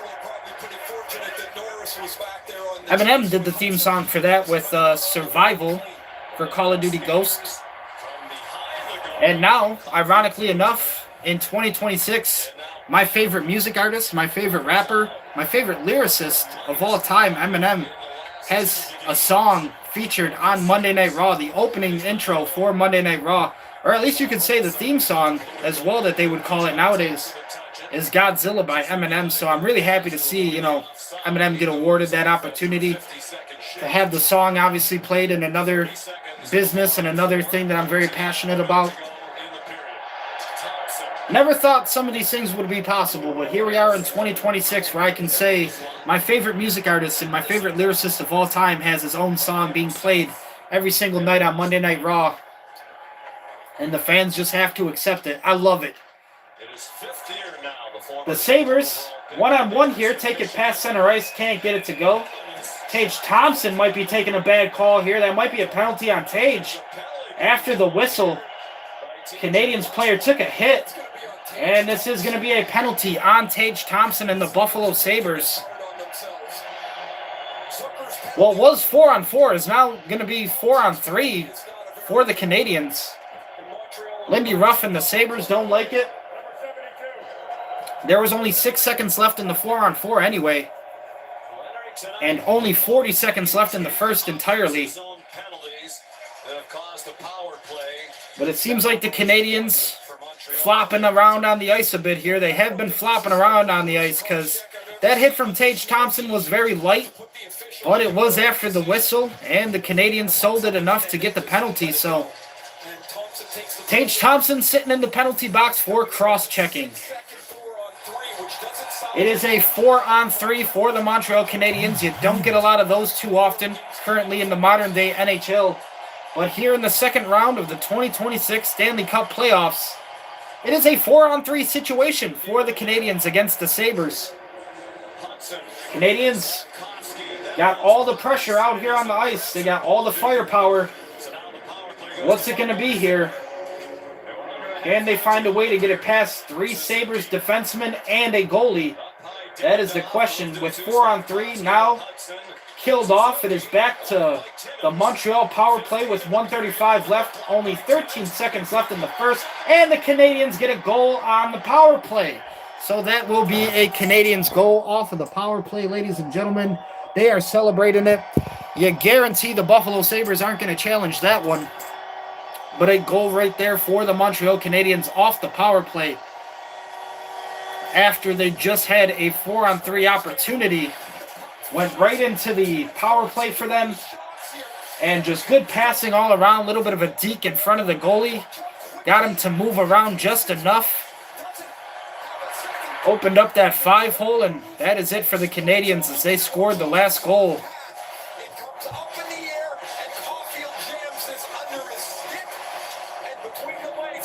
Yep, it was a 5-hole on the Buffalo Sabres, so the Canadiens do get the goal. 5-hole goal on the power play for the Montreal Canadiens. Currently, Montreal Canadiens sitting at the 2-1 score for Game 4. Only 9 seconds left in the first. Montreal Canadiens getting it right back in the first here. That is the end of the first period, ladies and gentlemen, in Game 4 between the Buffalo Sabres and the Montreal Canadiens. That ends the first period and takes us to our first intermission break. The Sabres look like they're feeling it a little bit in Montreal, but the fans in Montreal, nothing but ecstatic from them. They love to see it. The Canadiens right now lead going into the first intermission at the end of the first period. I'm going to take a little bit of a bathroom break, and then we will be right back. Boys, that's a playoff period. I mean, that's some stuff. And we're going to unpack it all for you here on the Expedia First Intermission Report, but that's a terrible penalty for Tage Thompson to take end of the period. Yeah, and I love Tage. I love what he brings, but this is a learning thing for it. Coming into this game, what's your mindset? As a leader on that team, you got to look over this. A big game. You do not want to give Caulfield, Demidov, Slafkovsky, who've been relatively cool, extra looks on the power play. And for me, this is one, it's a soft call, no question, but you're giving the ref an opportunity to call you here, and right in front of him, he's going to call that. So for Tage, he's got to clean that up because you do not want to give Caulfield another opportunity to get his confidence. Now he's got 2 goals. Now he's feeling it. Now they're into it. This is the playoffs. Yeah, and when you take bad penalties, they always come back to bite you, as evidenced right here. Yeah, and it's also showing the amount of frustration that Buffalo has right now, taking penalties like that. If I'm Montreal, I'm saying let's just keep doing this. They'll put us on the power play all night. Yeah. Wild period, so much going on. Buffalo had the start they wanted. All right, ladies and gentlemen, Ghosts and Goblins, Witches and Wizards, Vampires and Werewolves, I have returned for our first intermission, as we get into some story time here with Demonic, while we wait for the game to start back up. I guess story time with Demonic tonight, a little bit of a continuation from our Mother's Day episode. Like I said, I love my mom very much. Try to help her out and take care of her as much as I can. For me, she has been a very big influence on music and horror movies for myself. If we are talking about music right now, I think right now I'm sitting at a place where I'm still trying to figure everything out for myself. Not really where I want to be, obviously. But I've had a lot of moments that have kind of passed me by, which I try to, just tell myself it's going to happen when it's supposed to happen. Pretty much like one day I was working at the Buffalo Sabres arena. Benny the Butcher was in attendance, and I could have actually walked up to him at any point in time, introduced myself, told him who I was, how it is my dream to make music, and hopefully get some kind of a contract deal to start doing my thing and start actually making a living for myself. Really let that one pass me by because I felt like it wasn't the right time for it to happen. It wasn't the right time, and it wasn't really the right place to kind of try to sell myself like that or anything. Benny the Butcher actually, strangely enough, he did shoot a music video right up the street from me. He shot it with another rapper called OT The Real. I think the name of the song is called Crown. But they literally shot and filmed the music video right up the street from me at a corner store called Cito's. One of my best friends from high school literally used to live right across the street from there. So that was like my neighborhood. And, this is my environment. So I was like really let down when I saw that music video and seen that they were right there and I could have fucking been there. And again, tried to make something happen for myself. But I think that day when they were shooting the music video, I was at work or something. I was just unavailable. I never even heard about it. I never even knew about it until I watched the music video and seen that they were there. So, like I said, I think it was just bad timing for me. I might not have been around because, again, I didn't even hear anything about it.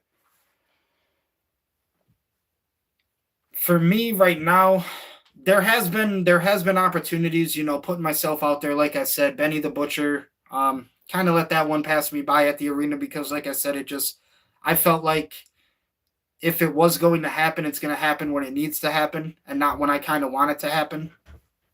My mom working at the movie theater for AMC, I think it was even just last year while she was working at the movie theater, T-Pain made an appearance and he was just there obviously to watch a movie on a casual night, just wanted to enjoy himself, not make any kind of scene or anything. But T-Pain did go to the movie theater where my mom worked at AMC. My mom was working that night when T-Pain was there. And T-Pain came in with all of his friends and, I guess some family. He never actually stopped at the bar and talked to my mom, but I think his brother did. She said it was his brother, just somebody, close to him, management-wise and stuff.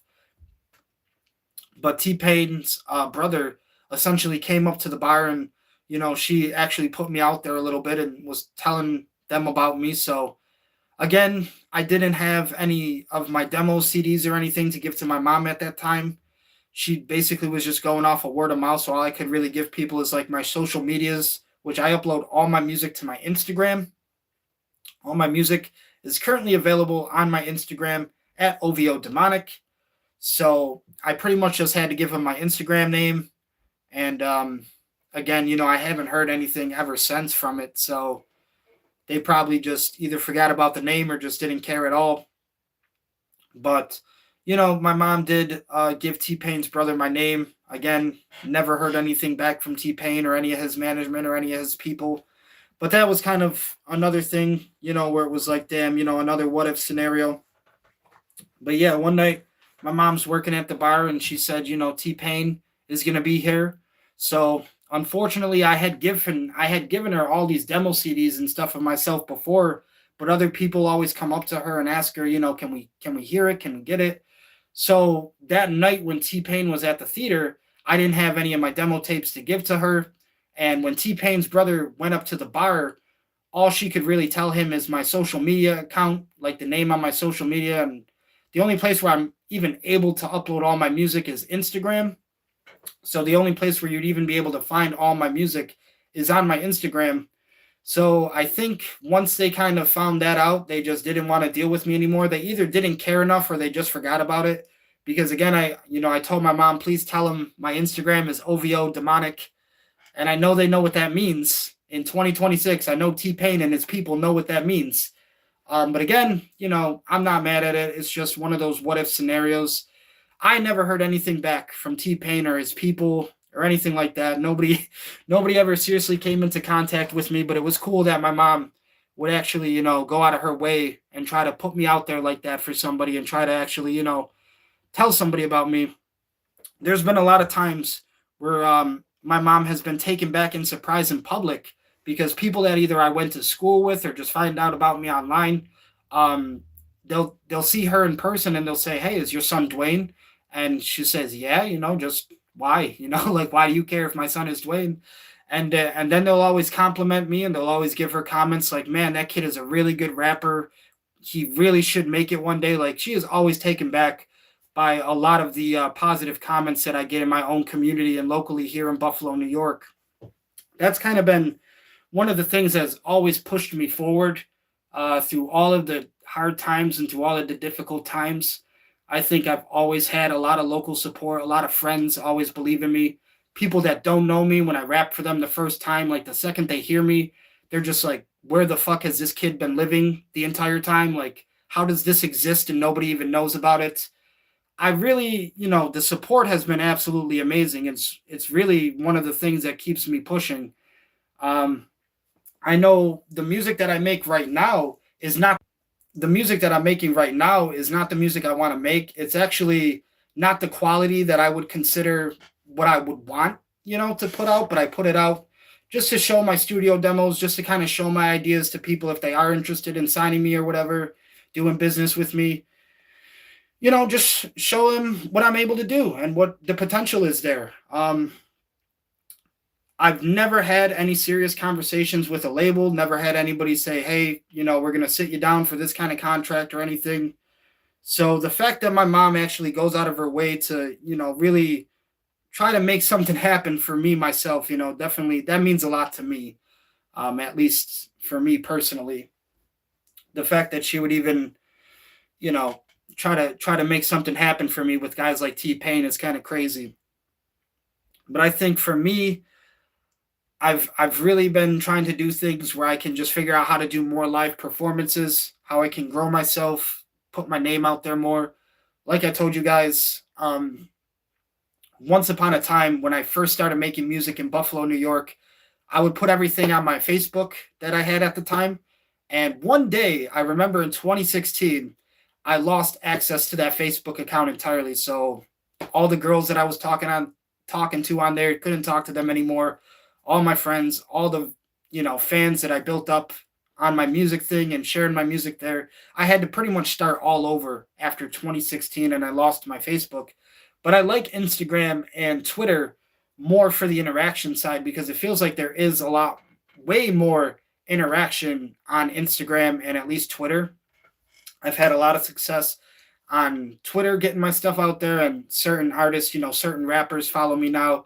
Analyst Locksmith, who's a really great rapper that I like and respect a hell of a lot of.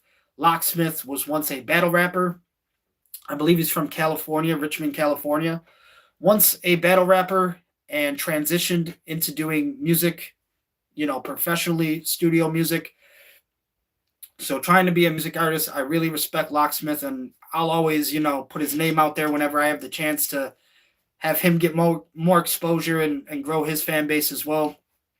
Because again, these are all guys that have taken a liking to me for some reason and have followed me and supported me. I got to meet Arsenal, who is another battle rapper down here in Buffalo, and his name is Arsenal. He's been on King of the Dot. He's actually had championship battles against Disaster and I mean, a lot of high caliber battle rappers. I think he's even battled Hollow the Don and Charlie Clips and everything. But I know for a fact Arsenal did have a battle against Disaster, and I think it was in Toronto. But I did get to meet Arsenal one day. Strangely enough, I was going to my weed spot, and I was going to pick up some bud from my guy. and Arsenal was there. And my guy knew that I was a rapper, and my guy knew that I made music. And they're like, this is the battle rapper Arsenal. So me and Arsenal got to kick it for a little bit, and we actually got to talk about music. And we both took a liking to each other. I think he kind of noticed how serious I was about music and just the type of, rapper, the type of lyricist I am. So we instantly had that respect for each other. And like I said, if you guys want to know more about Arsenal, he is an actual battle rapper. He's rapped on King of the Dot. He's had championship battles against guys like Disaster. So an actual battle rapper who is from Buffalo, New York. And again, I live in South Buffalo. So at the time when I was in high school, I was going to my spot to just pick up some bud, and he happened to be there, and our paths kind of crossed each other. But of course, or I'm sorry, it's Arcane as well. I know as well. Arcane from Buffalo. Arcane is great dude. Arcane, really respectful, really fucking great dude. I got to meet him as well. Buffalo, New York. He's from Buffalo, Arcane, and then he might even be from South Buffalo. I don't know, but he was close to the spot when I was there in high school, and I was picking my butt up from there. But it was really cool that our paths crossed. Again, they're more battle rappers, so not really in terms of that studio professional music career, I guess they're going for. But some of them have transitioned actually into it, and I know Arsenal's doing more stuff with music. I know Shoddy Horror. I know a lot of them have actually transitioned a lot into the actual studio music scene. But for me, I got to meet the battle rapper Arcane here in Buffalo, and again, I just was walking up to the spot to pick up some bud, and strangely enough, it's literally up the street, the same street where Benny the Butcher shot his video at Cito's, which I missed out on. Couldn't catch Benny the Butcher when he was at Cito's, the corner store here in Buffalo, New York, and that one got away from me. Actually, funny enough, if any of you guys don't believe any of these stories, because I'm sure there are some doubters and some naysayers, this is an actual autograph that my mom got me while she was working at the theater. It's from Murray. It's from Murr from Impractical Jokers. So this is an actual autograph that my mom got me while she was working at the theater. Happy birthday, Duane, Impractical Jokers, Murray. So there is Murr from Impractical Jokers. Like I said, my mom, the bartender at AMC, really appreciate her always putting my stuff out there. Like I said, still have never heard anything back from T-Pain. I don't think his people actually care enough about signing a dude who's only putting music out on his Instagram right now. But again, if anybody ever doesn't believe my stories, there you go. One night, my mom was working at the theater, and Murph from Impractical Jokers stops by the bar, and she gets an entire autograph from me. That's kind of the way my life goes a bit, unfortunately. I remember, here's another strange story since we're having story time with Demonic.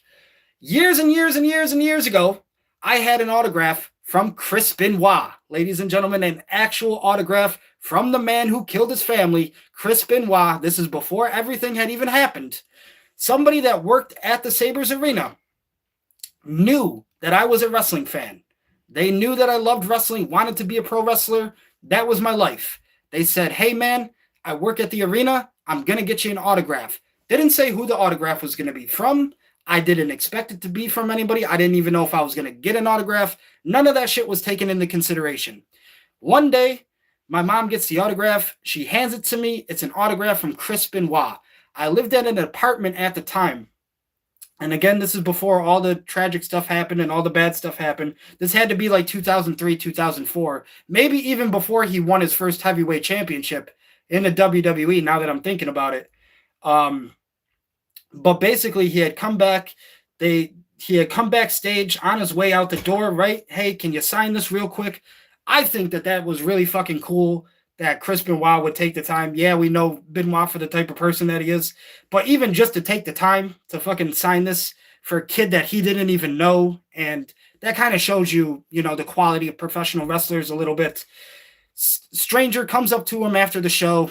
Hey, man, can you sign this for somebody he doesn't even know? Took the time to sign it for me. I lived in an apartment. I ended up sticking the autograph in a drawer it was just like a drawer in a storage unit. I put it in a drawer.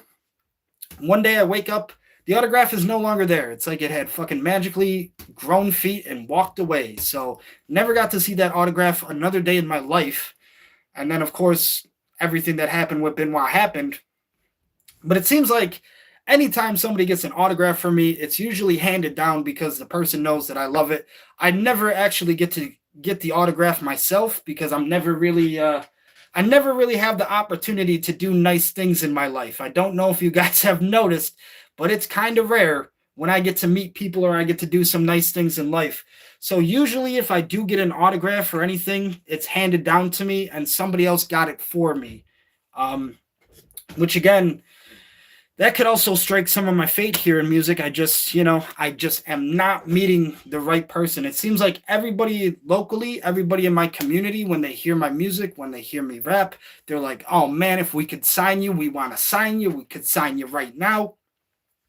I never get to have an actual conversation myself with any kind of big label, any kind of like major executive, anything like that. So that has kind of been a little bit of the downfall for me a little bit, I think, where it's like I'm never actually having a face-to-face interaction with any of these people where I can kind of put myself out there and tell them about my music or show them about my music. Sometimes it's all from word of mouth and other people who know about me or other people who just talk about me and stuff.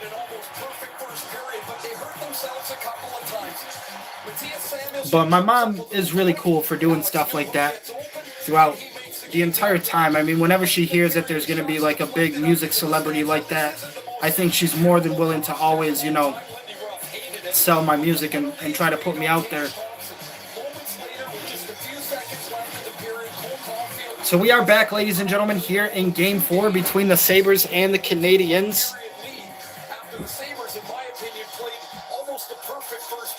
Sabres almost played a perfect first period in Ray Ferraro's eyes. Message from Lindy Ruff, which I'm sure it was part of his message entering this game, Ray. Stay out of the penalty box, and you can debate the merits of that call. The penalty. Ray Ferraro thinks the Sabres played a perfect first period. But a thing that has hurt the Sabres, especially in that last period, is taking trips to the penalty box. So, here we go. Opening face-off on the second period. Face-off won by the Buffalo Sabres, who just dump it down around the boards. And now, opening play for the second period has begun. Sabres control the puck in the Canadian zone. As period 2 begins. Sean McDonough, Ray Ferraro, Emily Kaplan are rules. But I have had the chance to actually meet Arcane, who is a battle rapper from Buffalo, New York. He's had championship battles against Disaster. I know he's been on King of the Dot. He's went to Toronto and had his championship battles. Actual battle rapper from Buffalo, Arcane.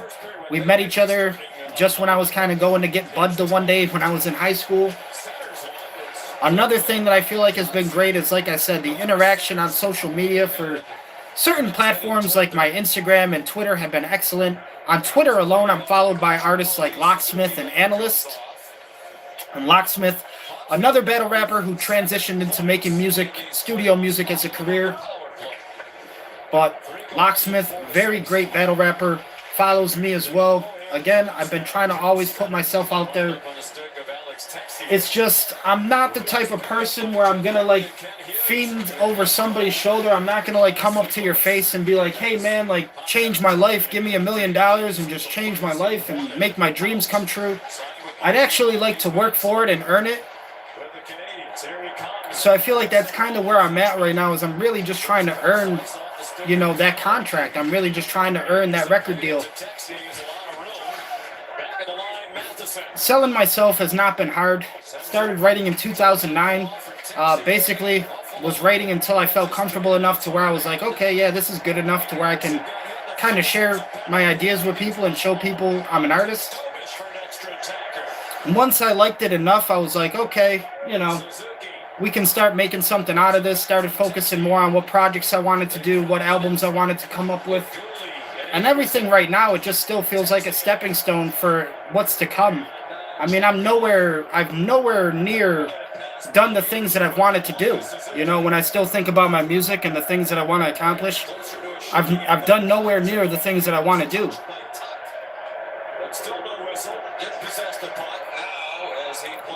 I remember one day I was just thinking to myself, like, how can I actually like try to put my name out there a little bit more, grow myself as a brand and whatnot.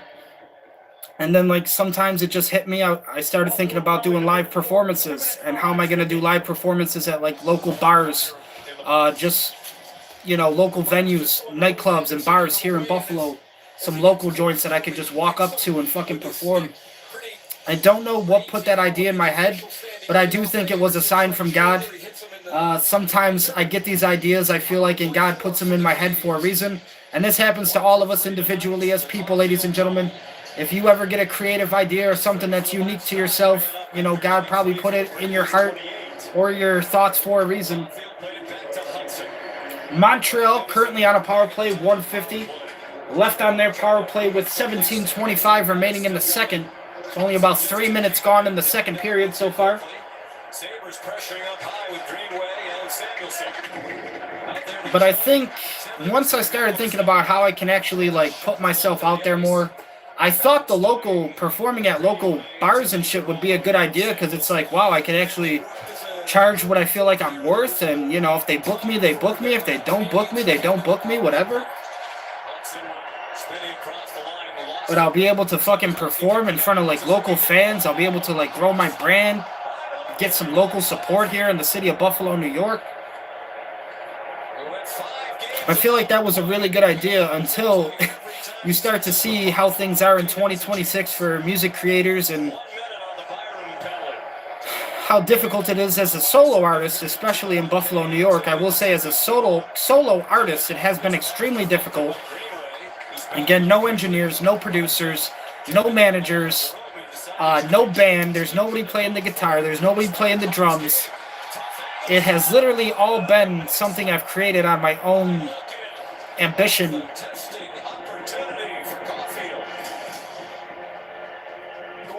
The idea with performing on YouTube is still very much alive and well, and I still would very much like to actually perform for you guys here on YouTube.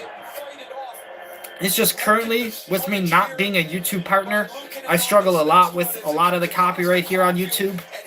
And the thing is, like, if I start doing a live stream where I'm performing some of my songs, I don't want to get into like the third or the fourth song and then have the stream shut down, and now it's like have to go through this whole copyright process and fight the fucking strike on the channel and shit. And I'd really like us to get to at least a comfortable place until I can start doing stuff like that on the channel. Little bit more of a comfortable place where we're at least maybe a YouTube partner or something along that nature. Just where if we wanted to do things like that, it's not going to be so much of an issue dealing with YouTube's copyrights and all of their problems. Montreal power play, 5 seconds left. And Montreal Canadiens lead 2-1 still in the second period. 15 minutes and 30 seconds left in the second. The Canadiens playing a lot of their pace, keeping this game really in their control right now, which I've seen from the last 2 games. So the Canadiens right now looking really strong out there on the ice, playing this game exactly how they want it. Puck shifted back to the Canadian zone now, passed up to center ice. That gets picked off. Owen Power with the interception. He gets called for offsides. Buffalo had a chance to go up 2-0 early before that goaltender interference call went against them. Caught up with Seth So really great that, you know, whenever there is some kind of a celebrity or music artist at the theater, and if my mom is working, I can at least expect her to say some good things about me, put me out there a little bit. But that has really been like one of the things that has actually kept me pushing forward. Is there is actually a lot of support for my music and a lot of love locally for my music whenever I show it to people or I start rapping for people or whatever. It's a lot of support, man. How strangers would want to sign me and invest in me, and I can't even get a fucking actual record label to do so or take a shot on me. It's crazy, but is absolutely mental to me. But I think that just goes to show the type of people that we got living here in Buffalo, New York.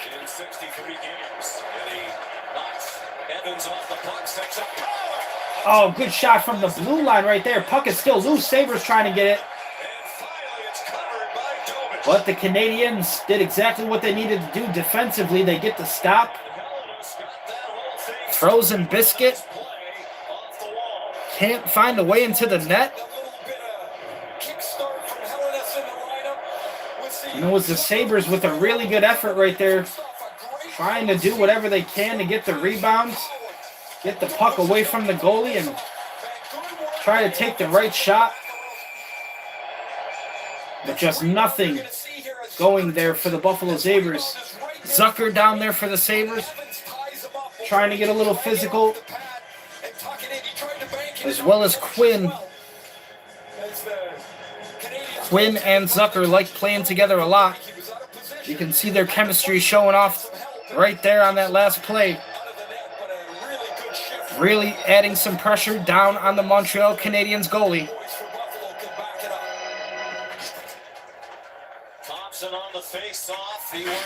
And now, ladies and gentlemen, the Buffalo Sabres get it out of their zone. Puck sits in the Canadiens now. Montreal move it past center ice.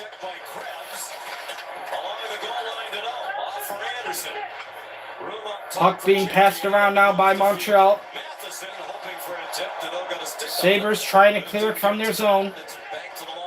That one sent off the glass, gets back to center ice. Penalty on the Canadiens as Duane calls for it. And Duane looks like he does have a little blood on that lip. Maybe a high sticking call right there on the Canadiens. Stick came up a little bit too high, hit Duane in the face, right in the mouth. And Duane tasting his own blood now here in Game 4. Little redness there, but it looks like that might have been there for a while. It is a high sticking on the Montreal Canadiens, who last play hit Duane directly in the face, right in the mouth. And that is a high sticking penalty. It is on Carrier. Carrier for the Canadiens. Now Buffalo on the power play 4 minutes after Duane takes a shot to the mouth. Buffalo Sabres get rewarded with the 4-minute power play. And they are still down 1 goal. So this could be a very drastic, very expensive power play right here for the Sabres, as they desperately need a goal back to tie this game up just before the third period. Current score in the game, it is the Montreal Canadiens 2 over the Buffalo Sabres 1. So a 1-goal difference in this game so far.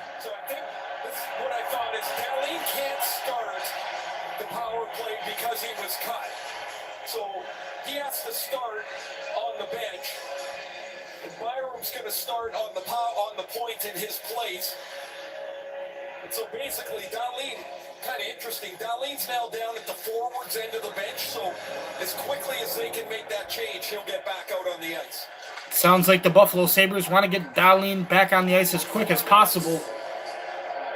Well, right now you need to start thinking about getting a goal as quick as possible with the shooters that we do have, Buffalo. Ladies and gentlemen, the Sabres still down by 1 goal here in the second. Trying to find a way back into this one now. Quinn does get it past the blue line over center ice, but called offsides. Sabres still have an entire 3 minutes, over 3 minutes, to make something happen on the power play. After the high sticking call on Duane, now Duane sent back out onto the ice for the Sabres. These are 2 of the best uniforms. Talk about apparel, Ray. These are 2 of the sharpest uniforms in the entire NHL. I love the... Let's see if having Duane out there for us makes any kind of a difference. Here we go, opening faceoff, won by the Sabres.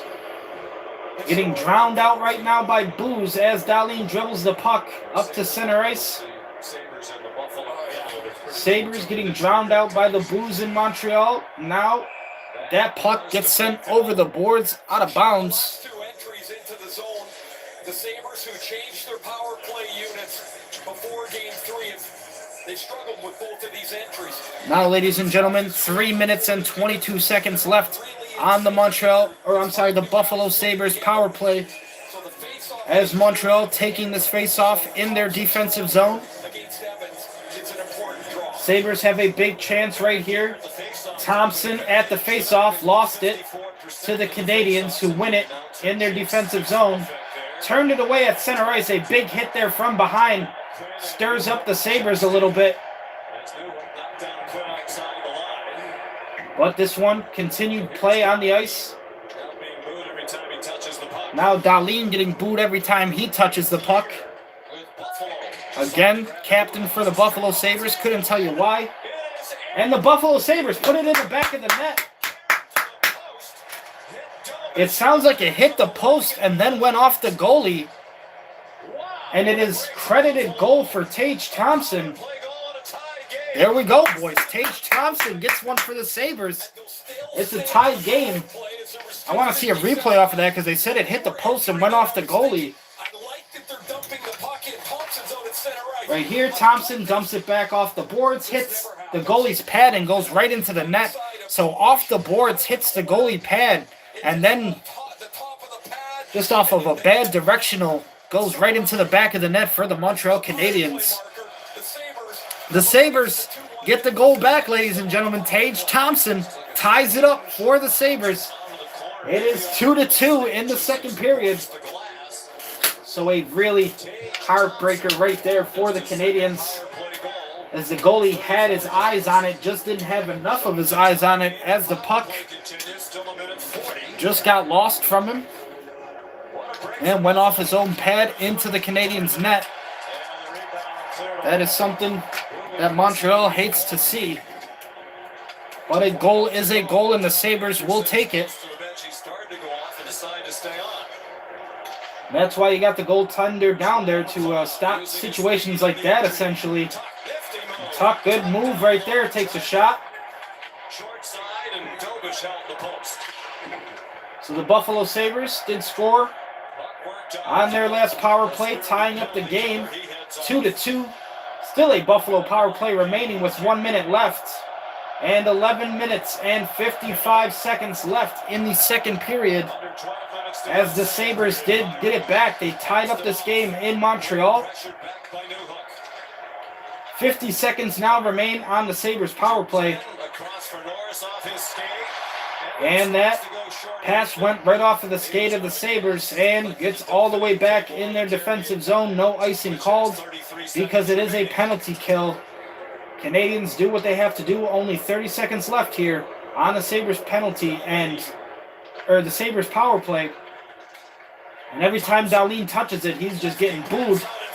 It's Tage Thompson trying to hit Benson on the pass in front of the net. Can't find it.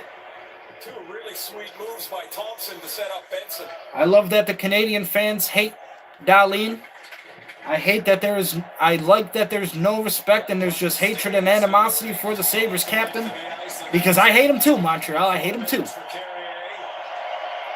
Back to full strength now, ladies and gentlemen. All even with 2-2. Both teams sitting here in a tied game for Game 4. 2 goals for the Sabres, 2 goals for the Canadiens. Sabres passing it around the ice in the Canadiens' defensive zone. Still on the attack here. Buffalo doesn't want to give up this time on the attack. Time of possession. Now puck goes all the way back to the Sabres zone. This one gets too crazy for the Sabres to control it. Canadians still working it around the boards here. Montreal take it from the blue line. Now pass back behind the net. Sabres get it back. Good hit right there. Canadians looking for a call again, but that was a good hit from the Buffalo Sabres. Now shot from the blue line. Sabres have it behind the Canadiens' net. Dribbling around now. Pass along the boards for Buffalo.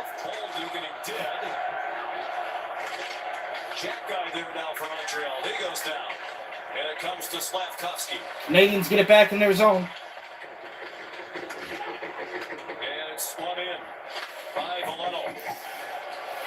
Canadians looking a little bit taken back right now. They're definitely feeling the pressure, and they know Buffalo has the momentum after they scored that last goal in the game. So right now the Buffalo Sabres feeling hot, all the momentum on their stick. That last shot from the Canadians stopped by Ukko-Pekka Luukkonen in net for the Sabres. The Sabres down 2-1, get a 4-minute power play. Tage Thompson's dumping. Tage Thompson dumps it along the boards, hit the board at the right angle, and like I said, hit the Canadiens' goaltender pad, and that was not the way that you wanted it to hit because it went in the back of the net for Montreal. So Tage Thompson credited with the goal off the boards, off the goalie's pad into the net. A goal is a goal. It will count. The Buffalo Sabres tie up this game 2-2. Well, I suppose that warrants tossing away some valuable hats. Wow, but this is vintage. Giddy up. Watch my tail, will you? Ooh, what a fitting little cap. It feels good to score some savings. It feels good to Geico. You know why I'm excited for bottomless hats for $9.99? Why, Hank? Had to take a sip of the body armor, ladies and gentlemen. Had to take a sip of the body armor with the coconut water. Thank you. Bottomless hats for $9.99. Buffalo Wild Wings this night. Shout out Buffalo Wild Wings. Shout out to Wingstop. Shout out Hooters. If you're out there ordering chicken wings tonight and you're eating chicken wings for the Buffalo Sabres, shout out to you. I know pizzeria's definitely got to be working hard, especially when the Sabres are playing in some playoffs. So if you are out there ordering a pizza or are expecting to eat a pizza tonight with this playoff game, please remember to treat the people that are making your food with respect. At least give them the respect. Since you decided to order a pizza, the world doesn't revolve around you just because you got to wait a little bit or if wait times are extended. Because there's a lot of people ordering pizza at the same time as you. You might have to deal with it. The planet does not revolve around a single person because they decided to order a pizza. So again, ladies and gentlemen, if you are in Buffalo, New York, I have heard some horror stories in the past of, and especially, just working fast food myself back in the day. People really don't know how to treat each other nowadays. Honestly, you're going to get yourself in a really bad situation if you say something to the wrong person. But for me, if you are ordering a pizza, you decided to order the pizza, you wanted to eat the pizza during a hockey game, the world doesn't wait around you because you want to eat pizza. So now you can wait to eat the pizza. Again, ladies and gentlemen, just believe in trying to help people. I think one of the things that are actually surprising for people nowadays is when people actually do good things in return for them. Have you ever heard of the saying, pay it forward? I think there needs to be more people helping each other nowadays. Because there's just too much homelessness going around in the world.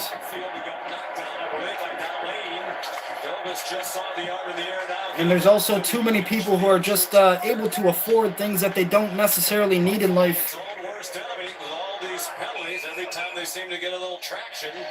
One of the strangest things that I've noticed, honestly, it's crazy to me that people would want to spend fucking $70,000, $80 on a $70,000, $80,000 on a brand new vehicle, brand new car, 2026 model, 2025 model. These prices are almost at $100,000 for a vehicle that is only allowed to take you from point A to point B. Cars in the 1930s were not that much, ladies and gentlemen. Cars in the 1940s were not that much. If you tell your grandfather you want to spend $80,000 on a fucking vehicle that is the only purpose it serves is to take you from one destination to the next, he might just slap you upside the head because you sound so fucking stupid. $80,000, these prices on these vehicles that people can afford, it's just outrageous. And then they want to complain about the price of gas, but they can afford the price of a brand new 2026 vehicle. Just doesn't make a whole lot of sense to me, ladies and gentlemen. Yeah, the price of gas is high, but when you think about a lot of these new vehicles that are coming out, their value decreases every single year. every year that it's not a 2026 model, the value of it goes down. I feel like in about 20-25 years, all of these Teslas and all of these Hellcats, all of these cars that people cherish, they're just going to be sitting in somebody's auto shop one day. It's just going to be a used car lot. The value of it is going to be so decreased from what you think it is. Certain cars do make that price exception. Yeah, they do get to actually reach that status of being, okay, this car is worth X amount of dollars. But usually it's classic cars, and they're classic cars for a reason. Most of the time, ladies and gentlemen, I hate to tell you this, the car that you buy brand new in 2026, every single year its value is going to go down because you own it and you drive it.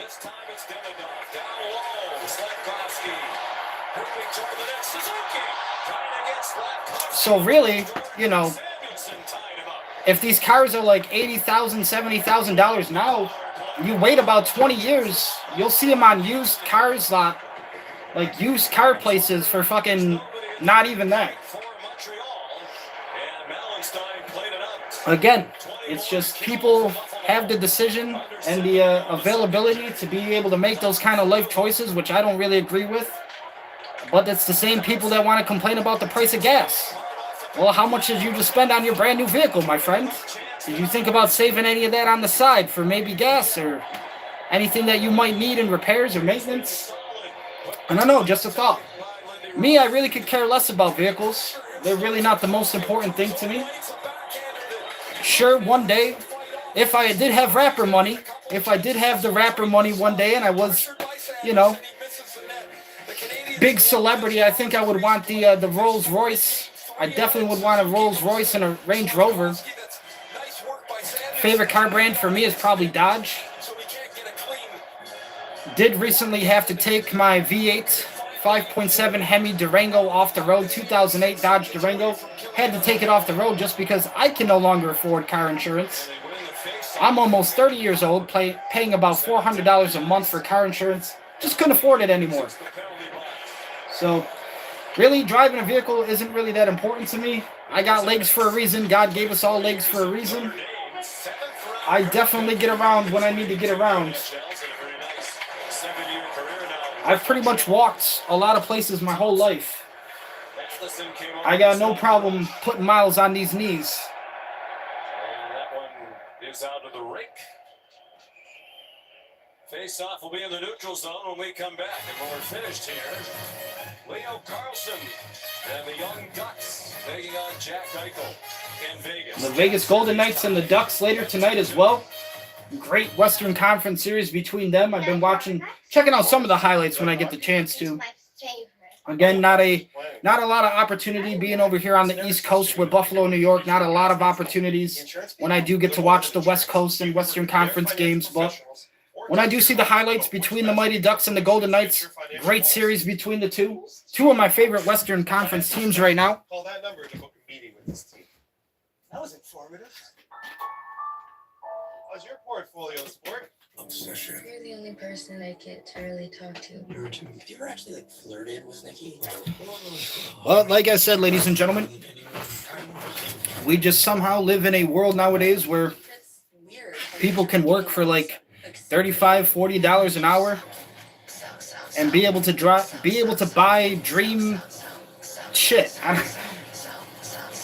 Just be able to buy dream rare shit that was never once obtainable for your common average Joe.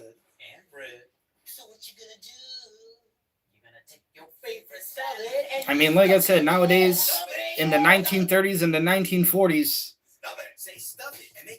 once your granddaddy had his car, he was happy. He was good.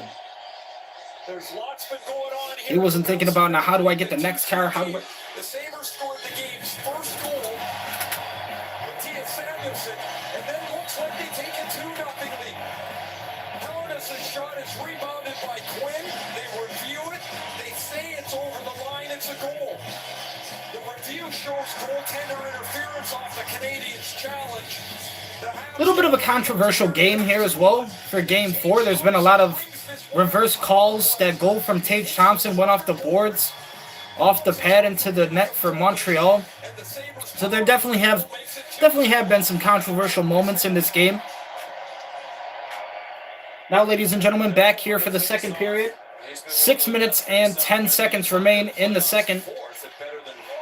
It is the Sabres and Canadiens all tied at 2 goals each.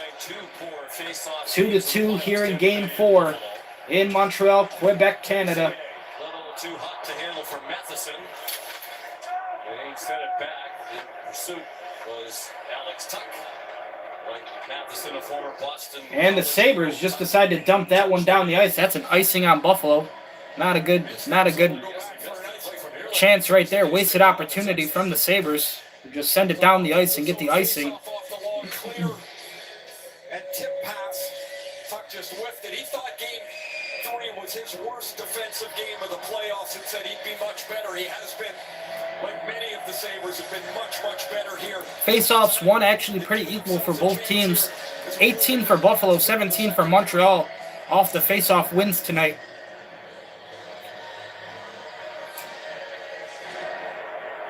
Face-off in the Buffalo zone, won by the Sabres.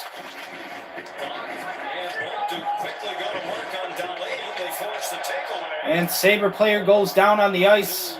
No call has been made yet.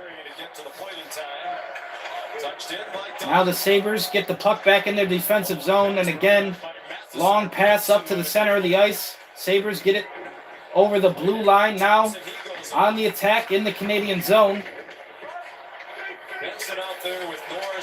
But the Canadians do work their way back to the puck. Now just dump and chase here for the Canadians on this possession.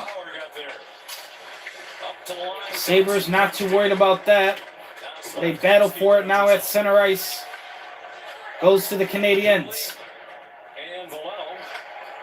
So it seems like a lot of this 4 minutes just going to be killed off here between these two teams.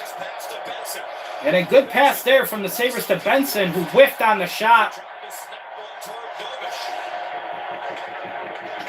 Entirely missed the puck when he went to load up and release on it.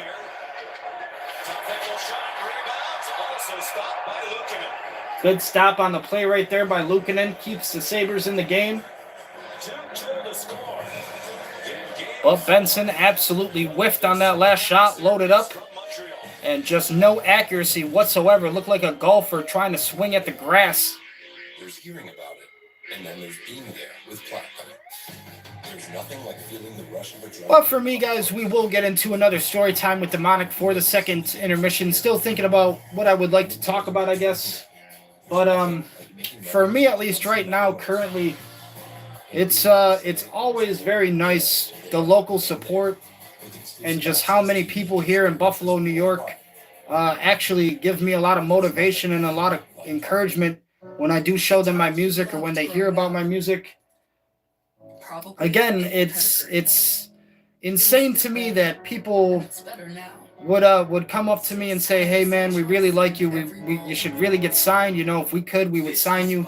It's crazy that absolute strangers would feel that way about me, and you got major record labels out there and people who have the opportunity to make it happen, and they don't even know about me at all. And I don't know. I just can't. I can't seem to ring that doorbell yet. You know what I'm saying? I can't really seem to ring that doorbell yet.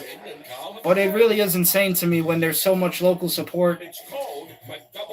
I think for me, at least myself, anytime I've had a failure in my life, anytime jobs or anything hasn't worked out, and there's been a lot of them, it just feels like right now, music is probably the only way that I'm ever going to really do something with my life.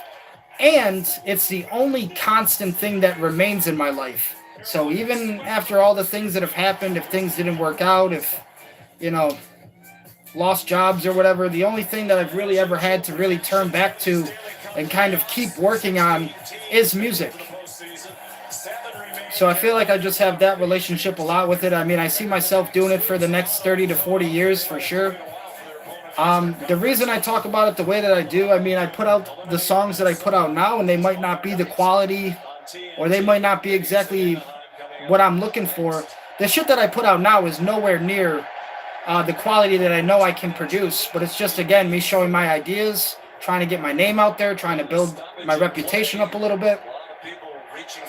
So I feel like, the stuff that I really want to do, I haven't even done yet.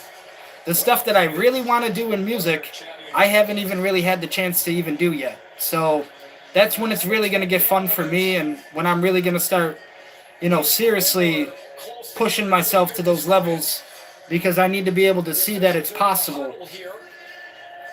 But again, I need, that help. I need that assistance. In the WWE, I heard Paul Levesque, Triple H, saying a funny story one time. In the WWE and pro wrestling, you really have to learn how to rely on somebody else. And that's a really tough thing to do as a grown man, right?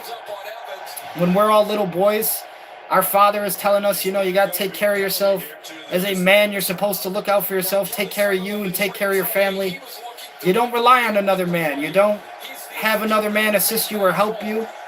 In the WWE, it's actually quite normal. You actually might want to rely and trust that person a little bit to take care of you and to not fuck you over and hurt you. So in the world of pro wrestling, you have to learn how to rely on somebody sometimes. And for me, again, I have no issues with somebody wanting to help me. I'm just waiting to find that person, I guess. Still waiting for that person to come into my life. And that pass off for the Sabres right in front of the net. Had a good look at it, just couldn't connect on the pass. And now, ladies and gentlemen, the Canadiens take a good shot in front, get the rebound. Sabres defense has to get to work now.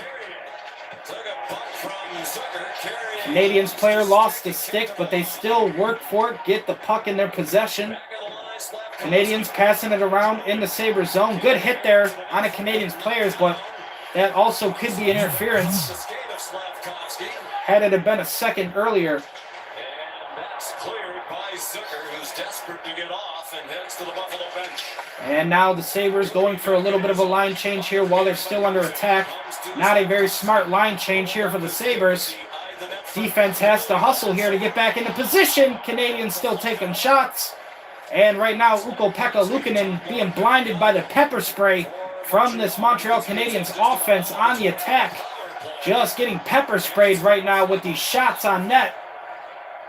And the Canadiens finally lose the puck. Gets back on the stick of Buffalo, who send it right down the ice. Canadiens step out of the net, no icing called. And Dobish slows it down for the Canadiens. We are still in the second period, 2:30 remain in the second. And it is still all tied up 2-2 between the Canadiens and the Sabres in Game 4. Now, ladies and gentlemen, the Sabres trying to fight for the puck back in their defensive zone. Luukkonen slapping one of the Montreal Canadiens players standing in front of him. There's a time when you're the road team that you have to withstand a challenge. The push from the home team. This is it. Watch Timmins. He's got no The road team, the Buffalo Sabres, playing on the road, trying to withstand the pressure. Trying to defend the attack from the Montreal Canadiens.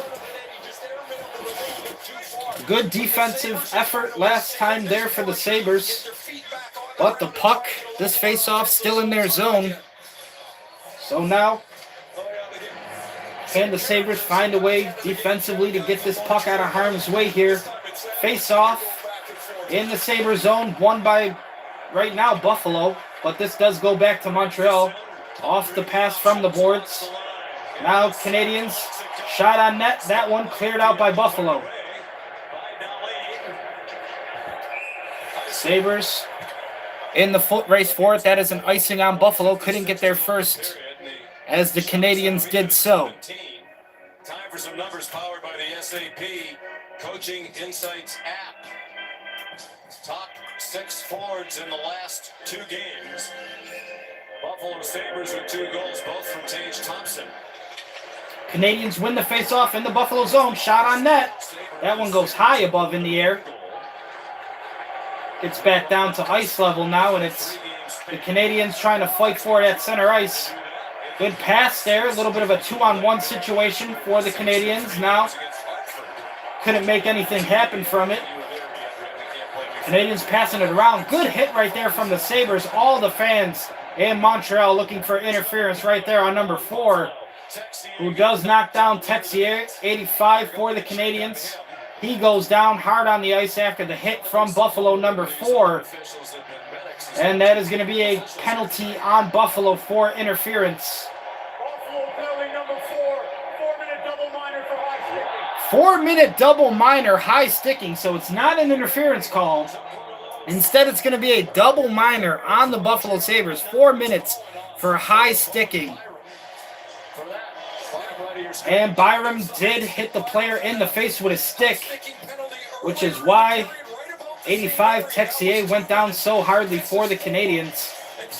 Took a shot right to the face. So, Montreal Canadiens get handed the 4-minute power play opportunity now in this tied game with only 1 minute and 29 seconds remaining in the second. So no doubt about it, ladies and gentlemen, this power play for the Canadiens will even extend into the next period if the boys can't get a goal here with the final minute closing in on the second.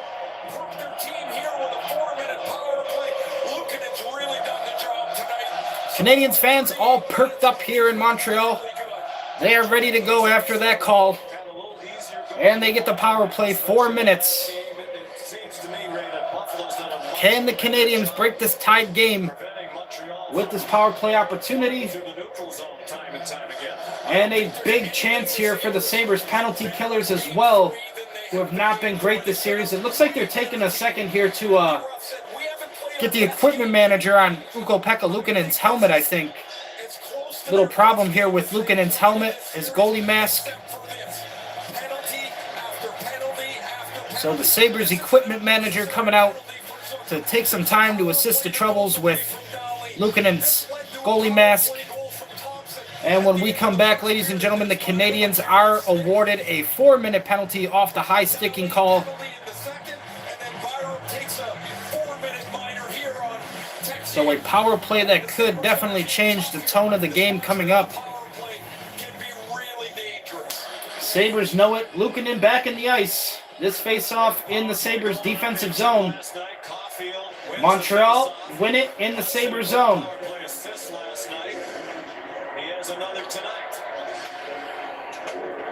Montreal passing it around now with the man advantage on their side.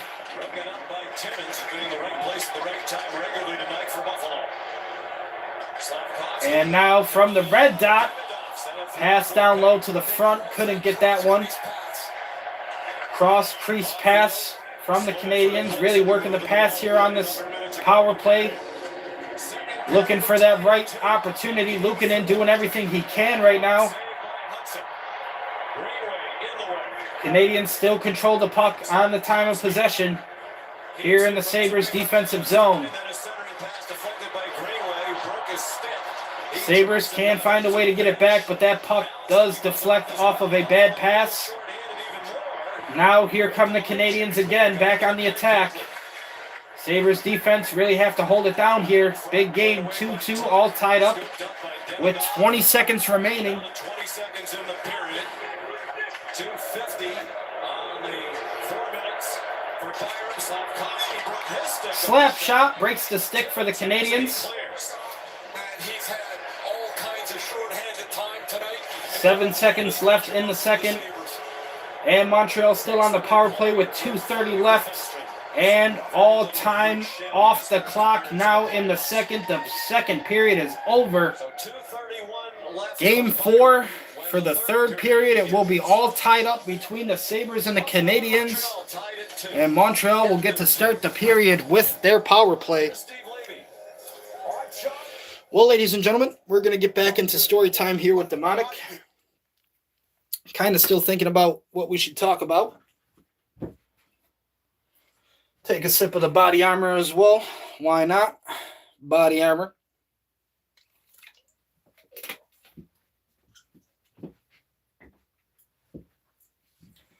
All right.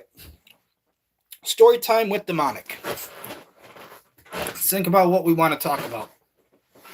Well, I will say this, ladies and gentlemen. Growing up, it was a really big goal for me, and it was a really important thing for me to actually get signed by Eminem. You see the poster out there in the back. Get signed by Eminem, hopefully work together and work for Eminem one day and just be able to create my music, make a living, take care of myself. Always wanted to get signed by Eminem, always wanted to work with Eminem. Growing up, people have always compared our music styles, and we actually have really similar music styles.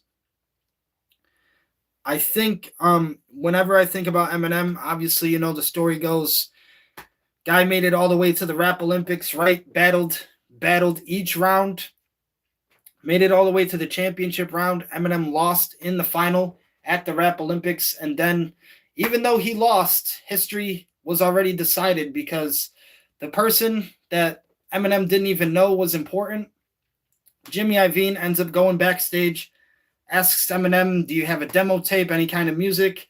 Eminem just kind of throws it at him, not even knowing who the fuck it is. Jimmy listens to the tape. Then he likes it so much, he ends up playing it for Dr. Dre. The thing that I always take away from the story, ladies and gentlemen, even if you lose, even if you can get all the way to a important part of your life where you're playing for a championship or competing for a championship or something, you could still lose, and you can still find a way to win from it. Eminem lost in that championship round, and again, he pretty much figured his life was over at that point. Little did he know he was about to meet Dr. Dre, and they were just going to become a dominant force in the world of music and hip-hop. But I always like to think about that story sometimes when things, for myself included, aren't really going the best way that they could. Not only do people compare the music styles between me and Eminem a lot together, but Eminem's birthday is October 17th, and my birthday is October 18th. So that's always kind of been a little coincidental thing as well. Little ironic thing, I think. But for me, ladies and gentlemen, I would definitely do the thing where I could, download and burn a lot of my music on blank CDs and start selling those, at the corner stores and at my bud stop and stuff. But at the same time, the laptop that I have, it no longer is able to like burn CDs. So I can't even make CDs anymore of my own stuff. Unless I get like a desktop or something in the future where I'll probably be able to have that ability again. But for the laptop, my Lenovo IdeaPad 1 does not have that ability. So again, I've just been trying to figure out how I'm able to do everything with the equipment that I do have available. There has been, the talk, I have said before, maybe doing some live performances of myself. Since I'm not able to perform at live bars and live locations here in Buffalo, New York, I would like to maybe in the future do some live performances of myself here on the channel with my music. The problem with that, again, ladies and gentlemen, and the reason I try not to do too much of it now, I am not a YouTube partner. So we always have to try to think about that copyright restrictions and dealing with channel strikes and all the problems that come with YouTube and their copyright nonsense. So maybe, once we get to that YouTube partner position, once I actually have the subscribers that they're looking for right at that 500 subscriber count, that might be a thing that becomes easier for us and I'm able to actually share with you guys and do here on the channel. Again, it's just something I'm thinking about because right now it's pretty much unattainable to even try and like book myself at any of these local clubs. And, I will say this, since it is story time with Demonic, a lot of the local bars and stuff that I call, the people just don't know how to correctly do business with music artists. And that's from not paying the music artists what they're worth to basically, I pretty much, when I did have the idea of performing live and actually booking myself at a lot of these bars and a lot of these local clubs and whatever, sometimes I would call these places and I'm just met with constant rejection, people just hanging up in my face.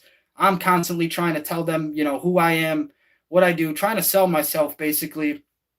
And it's basically just people hanging up on my face. I remember sometimes there would even be places that were like, yeah, we don't even want people to call.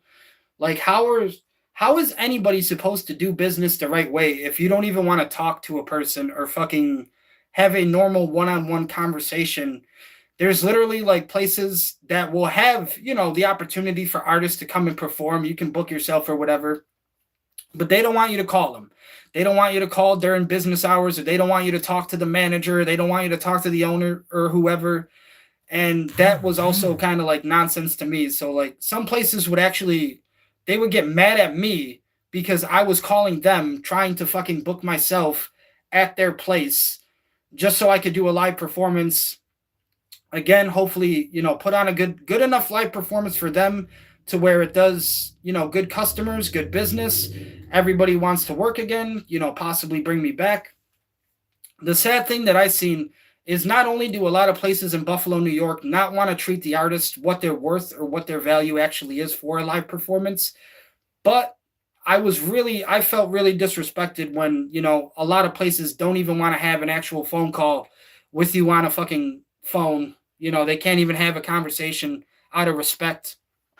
So sometimes you might have to send them an email where it's, you still trying to sell yourself or still trying to get booked basically and still trying to make things happen. And then you will basically be waiting around on a response. But yeah, a lot of these places, they kind of got mad just because I was calling to book a live performance at their location that they're offering.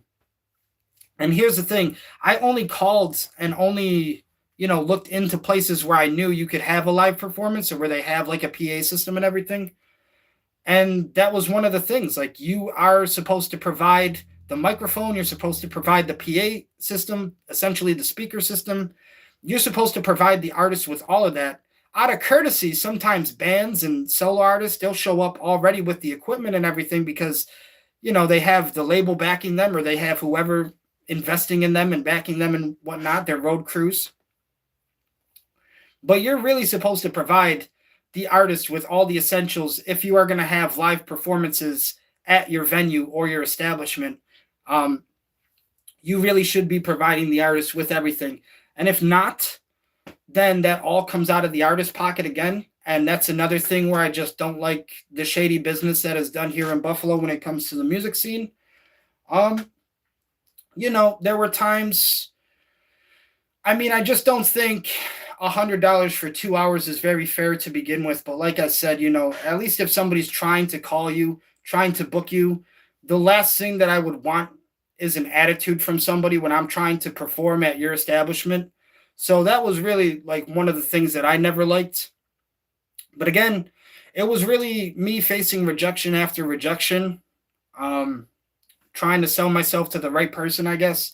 And even when I did get booked, even when I did finally make it happen, it just never came into fruition. They decided to cancel on me last minute, said the event was double booked, so I never got to perform. I never got to even put myself out there or perform anything for the lovely people here in Buffalo, New York. But that's really what I would have liked to do.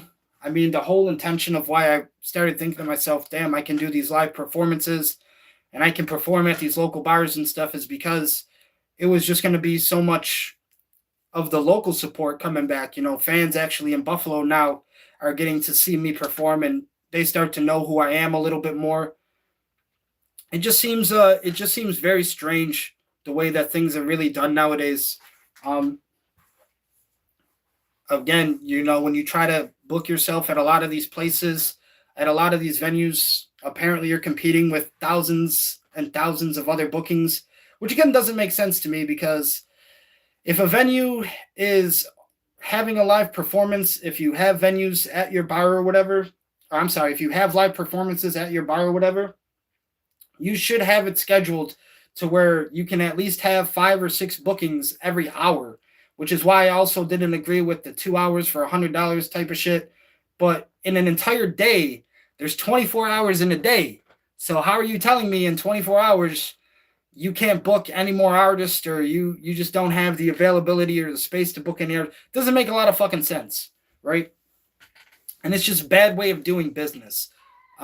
If you were a local bar, if you're going to open at like 5 or 6 p.m. in Buffalo until fucking 2, 3 o'clock in the morning, you should have an artist booked like every hour if you want to have a performance that night.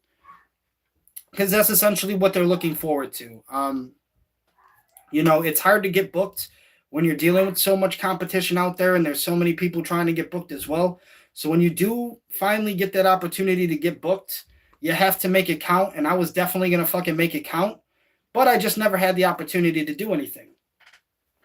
So it seems like for me, if you're going to be open from 5 o'clock to fucking 3 at night, you need to have the availability to book these acts. And yeah, you know, they'll be like, well, we don't want to book the artist because then everybody's going to want to get paid and shit. Yeah, that's how it works. That's how it works. You have to pay more money because you had more performances. So congratulations. That's how you do business with people. The bands, the solo artists, they come in, they decide to, you know, perform for your establishment, maybe even bring in some new customers. Who knows? Do some good business with each other. You can make it happen again.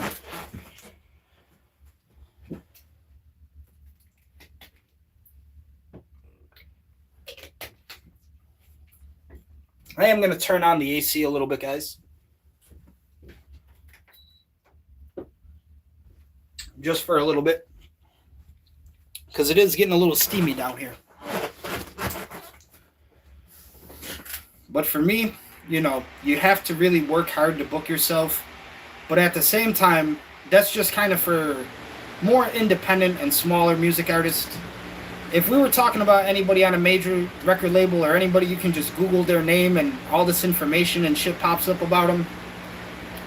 They have more free will to obviously book at the bigger locations, the bigger arenas, the bigger stadiums, festivals, anything like a Rolling Loud, anything like that. Obviously, the more status you have, it seems like the little bit more free movement that you can play around with. But when you're an independent local artist, especially here in Buffalo, I guess people just try to bleed you for whatever you're worth. Or again, they just don't exactly know what the artist is worth. Again, for me, when I think about any type of live performer that was doing music back in the 90s to 2000s, any band, any solo artist, they might do 4 or 5 songs in a set list. And you would be lucky if you got about 7 or 8, maybe 9 on an encore. But usually your set list back in the day was about 4 or 5 songs, about 50 minutes. Or I'm sorry, not 50 minutes, $50 for 30 minutes, half an hour. So you weren't getting paid for no 2-hour performance. You weren't at that level at anybody's expectation. You would do your 4 or 5 songs. You would get paid for your 30 minutes, and that was your performance. So like I said, today, I don't understand how they've come up with the number of $100 for a 2-hour performance. That is just not the correct way of doing business for me.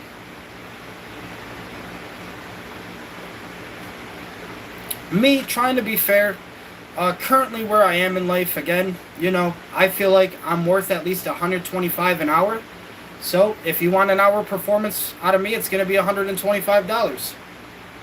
And really, I need that $125 to take care of myself. And that's the thing that a lot of people don't really seem to take in consideration also. If you are booking this artist for a 2-hour performance at $100, now that $100 is all that they have to take care of themselves. You got to pay bills, you got to buy food, you got to eat off of that, you got to pay gas off of that. How the hell these places expect anybody to survive off of that for a 2-hour performance is kind of beyond me.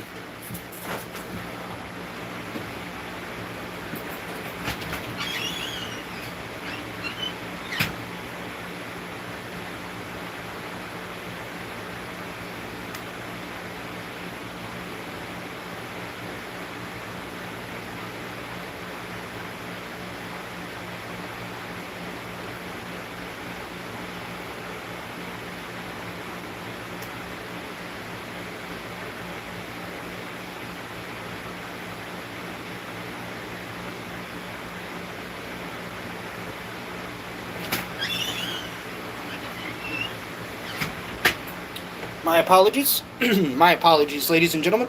I had to talk to my mom real quick.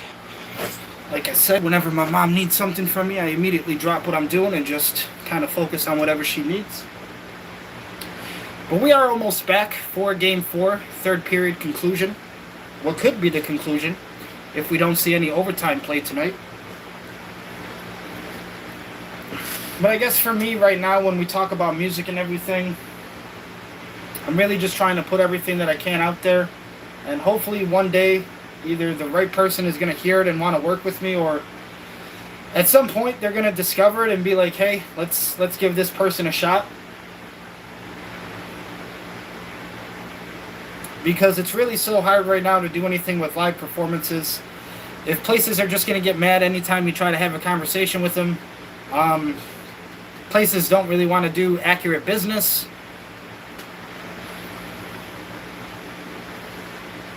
I really feel like $125 isn't that bad for an hour performance, especially with the level that I know I can produce and, you know, the effort that I'm going to give in my live performance and in my music. So I think $125 really isn't asking for that much.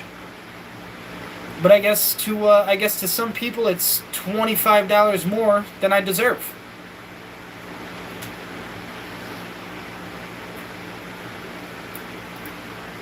Once again, ladies and gentlemen, if you did want to help your boy out during this live stream, if you were feeling courteous or generous tonight, you cannot donate to me right now on YouTube because I am not a YouTube partner. Until I get to 500 subscribers, that is when I can apply for the YouTube partnership. Until then, you cannot donate through the chat or send tips through chat here on YouTube because I am not a YouTube partner. If you would, however, like to donate or show any support for the stream and myself, you can do so through a third-party service such as Cash App, which I do use.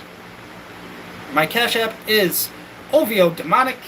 So again, ladies and gentlemen, if you did want to support, donate, tip to the stream, you're not allowed to do so on YouTube because I am not a YouTube partner. Until I hit that 500 subscriber goal, that is when I can apply for the YouTube partnership. So hopefully in the long run, yes, you guys will be allowed and available to donate and tip on YouTube. But currently, the only way you can do so is through a third-party service such as Cash App. Well, ladies and gentlemen, we are back here for the third period. It's been controversial. It's been all tied up. But it seems like whatever we've done tonight, we brought out the yellow hoodie. We brought out the yellow hoodie for the boys. We put on the green lights. Something seems to be working for the boys tonight.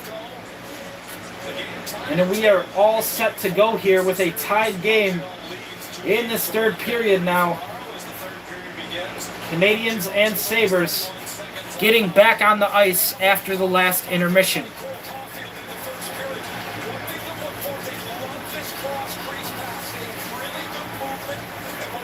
Now, ladies and gentlemen, some highlights from earlier in the game.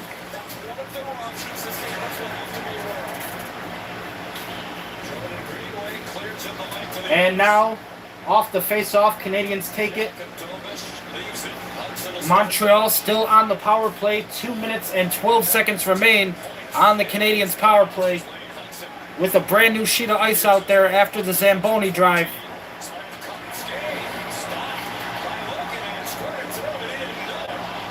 Puck comes out after Luukkonen thought he had it, but it's sent right around the boards. Canadiens have to reset on the puck, and that is offside. Stop on the play for the Montreal Canadiens. 19 minutes and 19 seconds remain in the third for the Sabres and the Canadiens. It is all tied at 2 goals even. Puck went through Luukkonen's legs, and it was Samuelsson who cleared it. Really good awareness right there for the Sabres. As Samuelsson really avoided another goal there for the Canadiens.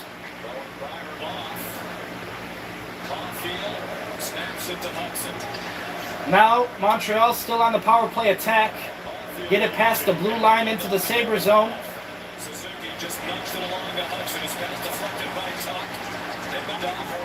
Now Canadiens passing it around in the Sabre zone.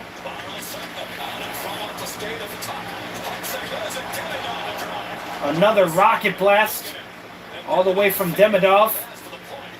who seems to have the power shots as he keeps taking slap shots at the Sabres. The officials are saying that was out of play by the Buffalo bench. And the Buffalo Sabres send this one out of play, so could be a delay of game as well on the Sabres now. Still in Montreal power play with 1 minute and 10 seconds left. Some odd plays. There's the one-timer by Demidov. It goes all the way past Shin. And Luukkonen just gets a pad on it and is able to deflect it wide of the net as Demidov continues to look for his first playoff goal. No penalty called on Buffalo for delay of game. This one just faced off right at the blue line now. Canadiens take it back into the Sabre zone. That shot had a lot of heat on it. Shot with a lot of mustard sent to the Sabres. But it is still the Canadiens on the attack. Still trying to find the play to break this all tied up even score in Montreal. Sabres clear the puck, no icing called. It is a Montreal power play still with 30. Penalty killers do their job for Buffalo. As there's only 20 seconds remaining now for the Canadiens to make anything happen on this power play. Just 15 seconds away from killing off all 4 minutes. For Doc for a moment, he lost it, and it's cleared out by Tuck. Puck gets cleared by Tuck, who leaves the Canadiens with 5 seconds on the power play, and no goals for the Canadiens power play. We're still sitting at 2-2. All even, all tied up for the third period. Currently 17 minutes, 20 seconds remain. Canadiens still on the attack. Bad pass right there sends the puck back to center ice. Out of the Sabre zone now, dump and chase by the Canadiens, who just go for a line change. Buffalo also sends out their skaters now off the pass. Long pass up to the blue line, gets there for Buffalo. But the Sabres lose control of it. Anderson able to get there first, avoids the icing for the Canadiens. And he circles around the net. Canadiens still taking shots. That is a clear attempt, but it is going to be an icing on Buffalo, since it was not a shot on goal for the Sabres. Tage Thompson really giving a lot of effort tonight for the boys in the royal blue and gold. Tage Thompson is credited with 1 goal earlier in the game. Tage Thompson currently with 4 goals in the entire playoffs. I believe they said he had 40 in the regular season. So Tage Thompson really likes the number 4. We'll find out how much he likes the number game 4 after tonight.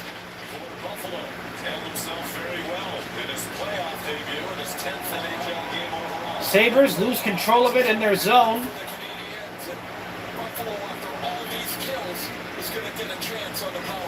And now it sounds like the Canadiens are unhappy as the Sabres are going to get handed a power play opportunity. Number 71, Evans for the Canadiens in the box. It is a Buffalo power play, 2 minutes.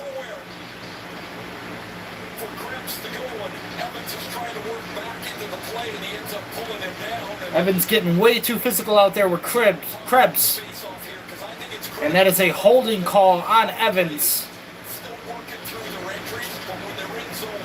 2-minute power play for the Buffalo Sabres. This is still a tied game. Canadiens power play unsuccessful. We'll see how things go here for the Sabres, which have really got to work tonight on the ice. Good power play efforts from the Buffalo Sabres tonight, which has not been a thing we can talk about in recent games. Power play line for the Buffalo Sabres have not had a lot of success anytime they get a chance. Tonight in Montreal for Game 4, seems like every goal for Buffalo has been on a power play opportunity. The Buffalo Sabres power play goal in 4 of last 6 games. take the draw. No Dole's going to take it.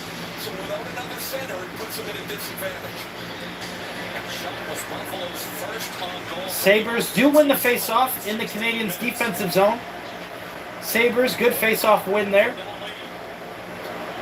Now 1:45 left on the power play. Dobesh just freezes it right up. Frozen biscuit not going anywhere anytime soon. ESPN as well, ladies and gentlemen, getting ready for the next game, which is going to be between the Vegas Golden Knights and the Anaheim Mighty Ducks. That one happening just about 10 o'clock here on the East Coast, so maybe obviously an 8 o'clock game over there for Vegas. Probably like a 7 or an 8 o'clock game in Vegas with the time difference. But that game will start after the Buffalo Sabres won, and it will start even if the Sabres and Canadiens are in overtime. No doubt about it, but we are here for this one until the very end. It is still all tied up. 15 minutes and 20 seconds left in the third period. Sabres get the goal off the front of the net, pass to Benson. And it is Benson, ladies and gentlemen, the difference maker here in the third period. Gets the pass to the front of the net, and Benson for the Buffalo Sabres has been a difference maker in this series for the Sabres. You got to extend that contract next season. But it is Benson off the goal for the Sabres with the tiebreaker. It is now, ladies and gentlemen, 3 goals by the Buffalo Sabres to 2 from the Montreal Canadiens. The Sabres lead by 1 goal in the third period. What a fucking game here we have in Montreal, ladies and gentlemen. We got to pull the blades out a couple times. Draw the Sabres as the Sabres are drawing blood on the ice in Montreal. Sabres just got to kill the clock. 15 minutes left in the third, and they pretty much get to survive another day. But that is the question that remains. Can the Sabres survive another 15 minutes defensively, keeping this game in their control with the 1 goal? That's all they have to do right now. Kill 15 minutes, and the job is done for tonight. The Sabres can at least think about fighting another game for another day. But now it is all going to come down to defense from the Buffalo Sabres, because if this game was over, they could definitely be heading back to Buffalo right now with their heads held a little bit higher than those last 2 games. Right now, Sabres defense trying to hold this game in their possession. Right now, Canadiens on the attack, just passing the puck around in the Sabres defensive zone. You got to see a really good effort here from the Sabres defense if they want to keep this game within reach. Sabres need to come up big here defensively, which has been one of their big weaknesses, the kryptonite for Buffalo in the Stanley Cup playoffs. So far, the defense not really my favorite. But right now, it can happen for the Buffalo Sabres. They just need to survive a couple more minutes. What's 3 hours when you only got to last another 13 minutes on the ice? We talk about it all the time, ladies and gentlemen. The 3 hours can fly off the clock so quickly. 20 minutes just doesn't seem long enough in a game like this. The Buffalo Sabres just have to survive another 13 minutes, and they can pretty much call it a game, get ready to wrap things up, head back to Buffalo for that Game 5 situation. Sabres desperately need to win this game tonight, however, to even have any kind of talk about a Game 6, even optional for this team right now. So it will be decided in the next 13 minutes. Can the Sabres defense actually get to work here and do their job on the ice? 3 hours has to feel like nothing. 20 minutes has to feel like nothing. When in 13 minutes you can be all focused about the next game. Can the Sabres make it happen? Now Sabres finally on the attack here. 2-on-1. Buffalo Sabres. And that is a showstopper save from the Montreal Canadiens from post to post. Montreal stopped that goal attempt. Sabres had nothing but fire in their eyes right there, trying to add another one on the board. But it was Dobeš keeping his team alive. Even though the Canadiens sitting right now down a goal. So good things tonight from the Buffalo Sabres power play, which is a line, ladies and gentlemen, the power play line for the Sabres struggled a hell of a lot during this playoff series, not only against the Canadiens, but also against the Bruins. Every time the power play line stepped on the ice for the Buffalo Sabres, they couldn't buy a goal from Terry Pegula if they asked nicely. Tonight in Montreal, power play line for the Buffalo Sabres earning their paychecks. It seems like every goal so far from the Buffalo Sabres has come off of a power play. But what really matters is that people turn down free money by not switching to Geico. Customers could save $900, you know. Oh, free picture? Yes, not quite. Oh, excuse me, sorry. Do you have this extra small? Oversized design. Totally. It feels good to find the right fit. It feels good to Geico. A real meal deserves a real dessert. Like the DQ $7 meal deal. 3-piece chicken strips with ranch and new honey sriracha. Full-size fries, a drink, and a sundae. It's a delicious full meal, all for just $7 a DQ. Almost back. Plus, we have passed the triple. You okay, OG? I like to see you guys like a mountain at my age. We're almost there. Howdy, fellas. Hey, Ted. We got the game. Got the game? Where's the rest of it? I get it.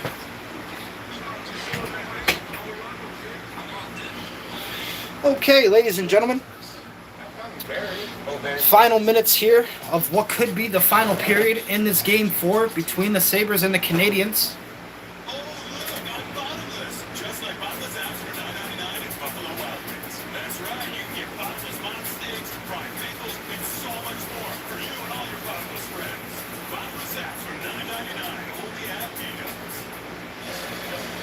NHL does love themselves some Buffalo Wild Wings. Back inside the Bell Center in Montreal. 12:40 to go, third period. Buffalo leading 3-2, trying to tie up this series in 2 wins apiece. I know I've never had Popeyes or Chick-fil-A, which I would like to try one day. ESPN Studios. We'll be along for Vegas and Anaheim coming up next. Never had White Castle. We actually need White Castle in Buffalo. When I think about it, I would love so much if we just took out every last Arby's. If we just demolished every last bitch-ass Arby's and replaced them all with White Castles, because I've been dying to actually want to try some appropriate, proper White Castle. It's the one thing we're kind of missing here in Buffalo, which is strange to me because we're on the East Coast. White Castle is native to Michigan, Ohio. They even have establishments in New Jersey, New York, so how they've never ended up in Buffalo, New York, I don't know. We do have the frozen patties, which you can buy at the supermarket, but obviously the quality is nowhere near the same as actually going to the restaurant itself. But I've always wanted to try White Castle. Least favorite fast food for me is Arby's. I definitely hate Arby's the most. One time I tried, I think it was either the pulled pork or the beef brisket, and I love barbecue food. Barbecue food is one of my favorites, other than Italian. But the pulled pork or that beef brisket from Arby's was just fucking terrible. It tasted like nothing but bacon fat. And I don't like when my food has a lot of bacon on it. I don't like when all my food has bacon. I don't like eating everything with bacon. I like bacon, but I don't eat it on all my food. It's actually kind of ridiculous how much bacon shit people put on their food nowadays. You got shit like bacon flavored ice cream that exists now for no reason. And that's just how people want to be. I guess they're gonna be regretting that one when they have the bypass heart surgery, but You guys, you gotta eat some pancakes. You gotta eat some French toast, some McMuffin, something. Get off the fucking bacon, my man. This is why pancakes and French toast and waffles exist. Fucking sausage McMuffin, something. I love the sausage McMuffin, but I don't get it with the egg. I never get eggs from fast food places. I instead get a hash brown from McDonald's, and I'll put that on the sausage McMuffin. So it'll be a sausage, hash brown, and cheese McMuffin. And I do like the biscuit version as well. I'm not going to lie, that biscuit version goes hard. I've never had a McGriddle, which is like a pancake, I guess, from McDonald's, but I do like their hotcakes. I grew up a lot on their hotcakes, McDonald's pancakes. I was thinking the one time, I did like the Big Arch. The Big Arch was actually really good. I'm not a fan of the Big Mac. It's like way too much lettuce, and the patties are just not the greatest quality. They use the same patties that they pretty much throw on like regular hamburgers and cheeseburgers. It's not your quarter pounder hamburger patty, so the quality of the Big Mac just was never really there for me. But I do like the Big Arch. The Big Arch was actually really good. Another thing I think Burger King should bring back is the Big King, which was kind of like their version of a Big Mac, but I thought the Big King was actually pretty good from Burger King. I did like that.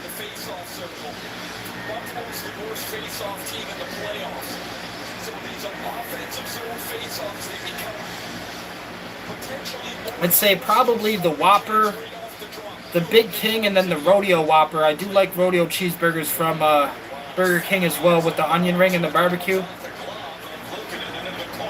So I do like the Rodeo Whopper, but for McDonald's, I usually try to keep it a quarter pounder. The Big Arch is really good.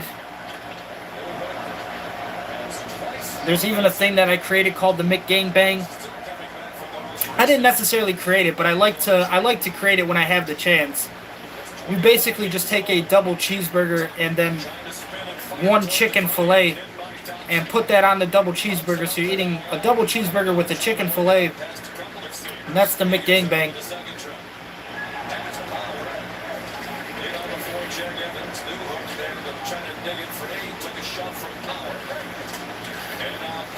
Honestly, my favorites would be Sonic and Checkers and Rallies, but it's really rare whenever I get to have Sonic or Checkers and Rallies, so that's why they're kind of my favorite, because I never really get to have them that much, but when I do, I really enjoy it.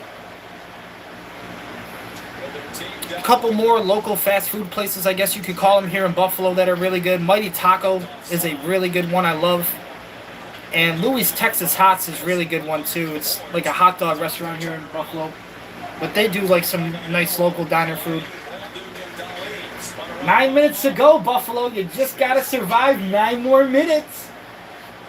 9 more minutes of playtime. But the Buffalo Sabres, ladies and gentlemen, still leading in the third period with 1 goal over the Canadiens. Currently, the score in this game, 3-2. Jack Eichel out there warming up for the Vegas Golden Knights. Trying to add another cup, another ring on his illustrious career. They are showing Taco Bell now as well. I like Taco Bell, it's okay. I just don't really care too much for their portion sizes. I've always felt like if I'm going to spend money on food, I want to feel like it's worth it. So Taco Bell is pretty good. I like some of their items, but if it came to like Mexican style or something, I'm definitely going Mighty Taco for the burritos and the Banderito. Super Mighties. Taco Bell is okay, but the portion sizes are just very lacking in my opinion. They put like nothing. They put like nothing on their items. It's like all bread and cheese and sauce. But me, I would definitely put Mighty Taco over the Taco Bell.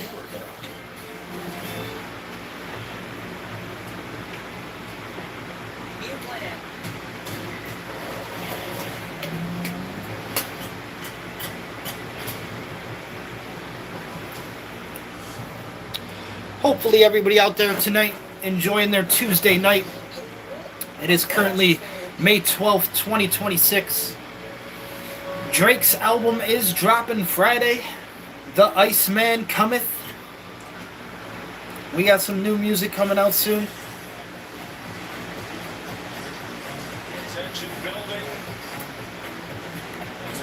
I know Drake kind of in the hot seat with a lot of the controversy and a lot of the rumors that have been going around with him and the Kendrick Lamar beef and whatnot, but I heard a lot of the nonsense back in the day with a certain artist called Michael Jackson, ladies and gentlemen, who my own father hated Michael Jackson's blood. He could not stand Michael Jackson. He didn't want to listen to his music, didn't want to see anything with Michael Jackson. Me as a music artist, I've never had any problems with Michael Jackson because I always kind of realized what Michael Jackson's music did to his fans. Michael Jackson's music was able to combine and bring together people of so many different races, religions, sexual preference. I mean, you could be black, white, Asian, gay, straight, man, woman, child, and you could go to a Michael Jackson's concert and feel accepted and feel like you belong there. So that's the thing I always take away from Michael Jackson's music. I've always hated when people compare The Weeknd to Michael Jackson because I just do not see that comparison at all. Michael Jackson's music is iconic. It's legendary. This is a guy we're talking about that created music in the 70s and the 80s, and we're still talking about him for a good reason. Michael Jackson's music is iconic. The Weeknd makes good music, but I don't compare him to Michael Jackson for the iconic reasons and the history that Michael Jackson left behind. Every Halloween, there's going to be at least one commercial out there playing the Thriller song by MJ. So for me, yeah, you know, people might feel the way that they feel about Drake right now, but I seen Michael Jackson under a lot more attack back in my day. And like I said, me as a music artist, whenever I think about Michael Jackson, I just think about how much his music was able to actually bring people together and step away from all the hate and shit in the world. Canadians taking some shots here. 8 seconds still in the third. Buffalo Sabres only killed off a minute that entire time while we were talking. So the Sabres still trying to stay alive here in the third. And if they can kill off the next 7 minutes and 47 seconds, they can definitely start thinking about a Game 6 as well as a Game 5 in Buffalo. But Game 6 would obviously have to come back to Montreal, finish the series in Canada. Could be a possibility for the Buffalo Sabres.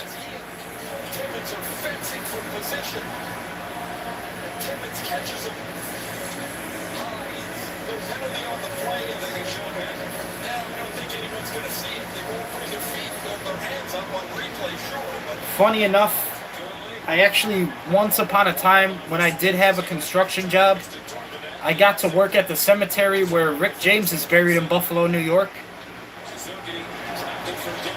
So that was kind of an interesting little day.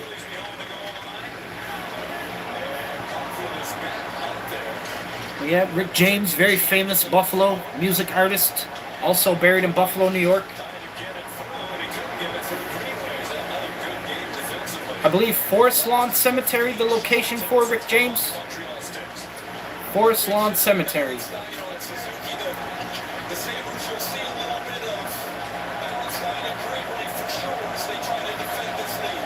And now the Sabres, still with the puck in their defensive zone. That one gets sent all the way down the ice. Foot race for it. Apparently the Canadiens get there first. Too much aggression from the Buffalo Sabres on that foot race back to the puck.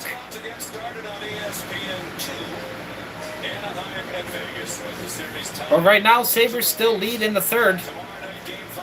There's a 1-goal difference between the Sabres and the Canadiens. Sabres just need to survive another 6 minutes and 50 seconds. And they can definitely start wrapping things up. Getting the jerseys and the fans all ready to go back in Buffalo for Game 5. The Sabres just need to survive and kill off another 6 minutes defensively. Not doing a good job right now that time. Sabres finally get their hands on the puck, send it a bit down the ice, but constant pressure right here in the final minutes of the game from the Canadiens, who are not letting up at all in the Sabres zone. And every time the Sabres get their hands on the puck as well, dump and chase, not my favorite strategy. A lot of wasted opportunities when we do get possession on the puck. But now the Sabres finally passing it around in the Canadian zone. Sabres, good time right here on the puck, able to kill some time off that clock, if only for a minute. Canadiens get some fresh blades on the ice, go for a line change. With 5 minutes and 55 left in the game, it is the Buffalo Sabres still leading by 1 goal. Sabres can't clear it out of their zone. Defense needs to earn their paycheck here.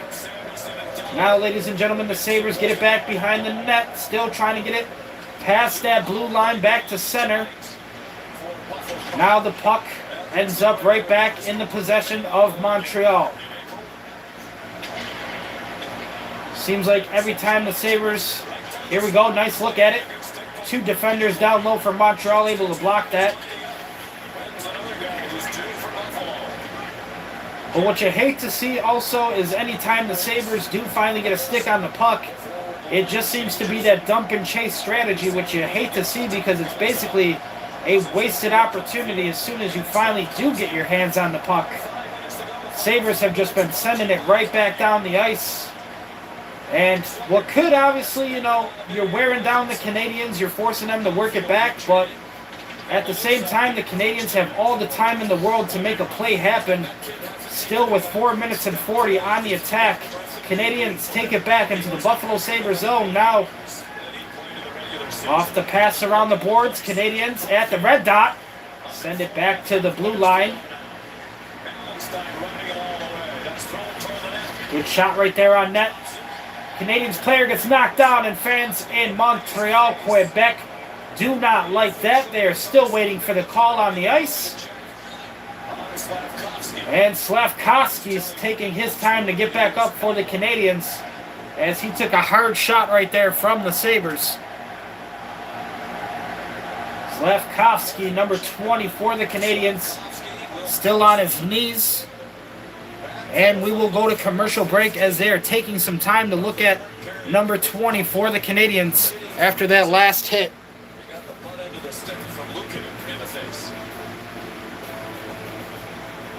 Now adding up, a sausage for Buffalo is $1.50. Normally, Coach G is all business. Today, she has a sausage for Buffalo for the whole team and a tournament to win. All value when you order the under $3 menu. Introducing Gatorade Lower Sugar.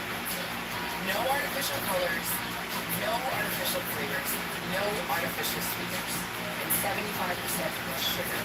Gatorade Lower Sugar.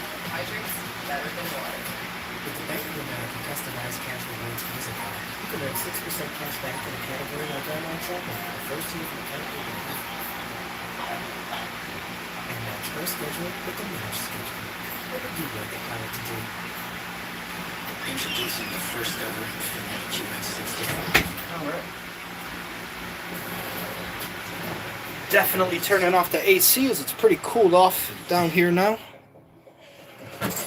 Pretty cooled off, pretty chilly. But the Infinity QX65 is Sabres just have to survive for a few more minutes in Game 4 tonight, ladies and gentlemen. the first ever Infinity QX65. Have a chance to tie up the series tonight with Montreal leading 2-1 in the best of 7. So after tonight, the Sabres have a strong opportunity, highly likely, to tie the series up 2-2, take it back to Buffalo, win a game in Buffalo, and try to end the series in Montreal for Game 6. That currently has to be the headspace for the Buffalo Sabres mentality moving forward tonight. Sabres a few minutes away from ending this game in Montreal. The Canadiens still down by 1 goal, trying to get it back. Well, with 4 minutes and 15 left on the clock, The Canadiens have to get it, and they have to get it soon. Tonight, trying to even the series, 23 block shots to help Luukkonen along. For Lindy Ruff's team, that's their most in a playoff game this season. 23 block shots for the Buffalo Sabres, and it's been most in a Sabres postseason history. Shifts ago, Sean, to your point about the block shots. Darlene had 2. Zucker had 1, all in the span of about 15 or... We are back now, ladies and gentlemen. 4 puck drop in Montreal. 4 minutes remain in the third period. Sabres still lead by 1 goal. Canadiens right now thinking about tying this one up and possibly an overtime period. That's when their big streak started, was December 9th. That's correct. That's when, after a really rough start Now, to the season, they won. off the boards, Buffalo sends it down low back to the Canadian zone. Going all the way to the top of the Atlantic Division, to the playoffs for the first time in 14 years. Won a playoff round for the first Sabres trying to get it back at center ice. You have to expect, too, with only about 3 minutes left in the game, the Canadiens are going to do one of the stupidest moves I've ever seen made in modern-day NHL hockey. Down by 1 goal, I definitely expect them to be taking their goalie out of the net soon, throwing in that white towel to send out the extra attacker. But like I said, ladies and gentlemen, if you're basically going to take your goalie out of the net, I assume that that's an automatic forfeit because you have left the net completely unattended and unprotected. The Canadiens refusing to do that yet in this game, in this third. But you hear the commentary even saying time is running out for the Canadiens. Only 3 minutes left in regulation, so Canadiens have to find a way to make it happen. Good stop right there from Luukkonen as Canadiens continue on the attack. Good long pass right there for Zucker. Man in front of the net for the Sabres. And again, Dobish, showstopper of a save, just fucking brick walls the Sabres on what could have been another goal for Buffalo. 2-on-1 for the Buffalo Sabres. Couldn't get enough off of that one. The goalie able to stay with it. The hockey IQ for the Canadiens goaltender. Absolutely excellent right there. Off that last save. Stick save for the Canadiens on that last 2-on-1. 2 minutes and 44 seconds remain in the third period, ladies and gentlemen, of Game 4 in the second round of the NHL 2026 Stanley Cup playoffs. Sabres win the faceoff in the Canadian zone, but they dump it right back behind the net. Montreal get control now with 2:30 left on their clock.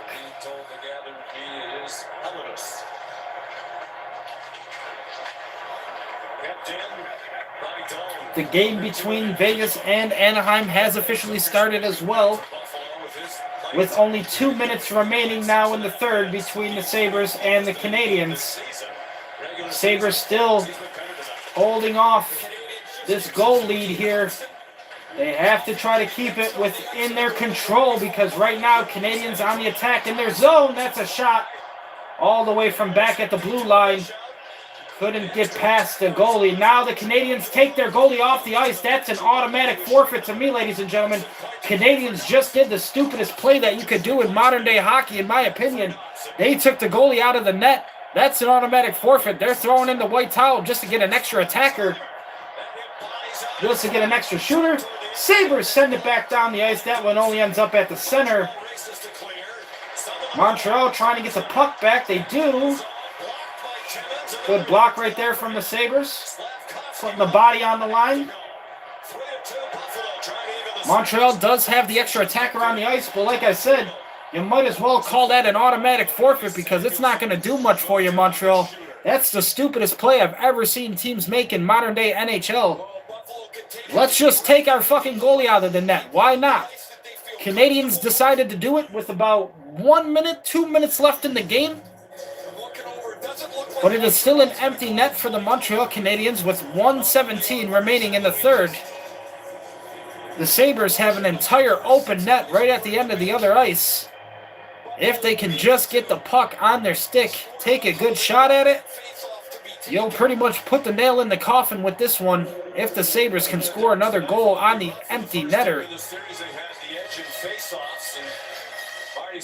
But the Montreal Canadiens going to do exactly what is expected, too predictable nowadays, I would say, out of current modern hockey teams. Just take the goalie out of the net when we got a couple minutes left. They are only down by a goal, so I understand the reasoning behind it. But again, the risk to reward not there at all for me.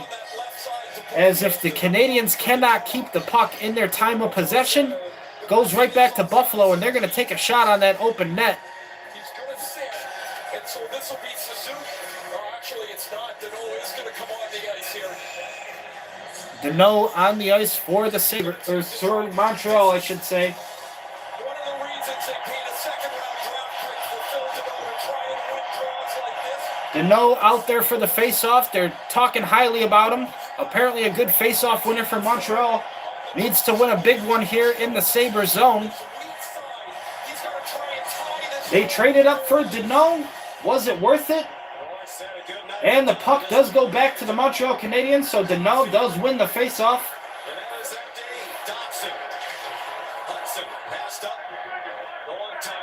And the Canadiens have an entire minute to make something happen for the rest of this third period. Buffalo still playing on the back of their heels, trying to keep this one-goal lead in their advantage.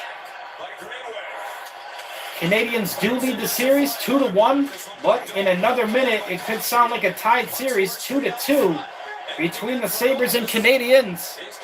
And now 40 seconds left on the clock.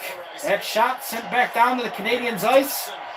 Montreal has to make it happen, and they got to make it happen now. 30 seconds to go.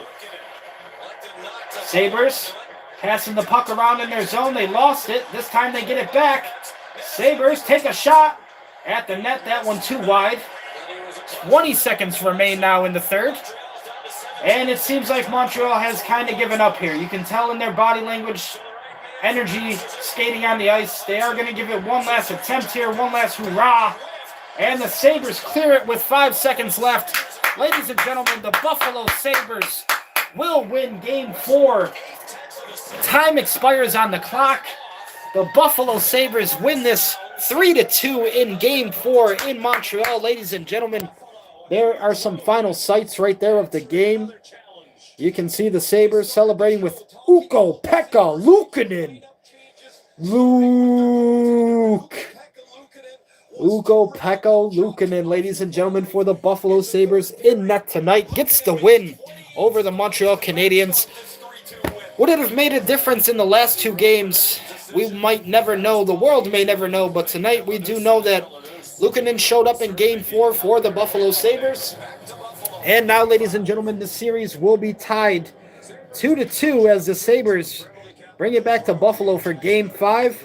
And now they definitely can be thinking about a Game 6 as well as they force that after tonight. So great effort tonight, ladies and gentlemen, from my boys, my hometown Buffalo Sabres, as we get the win in Game 4. Thank you, everybody, so much for checking out the channel, hanging out with me on this Tuesday night.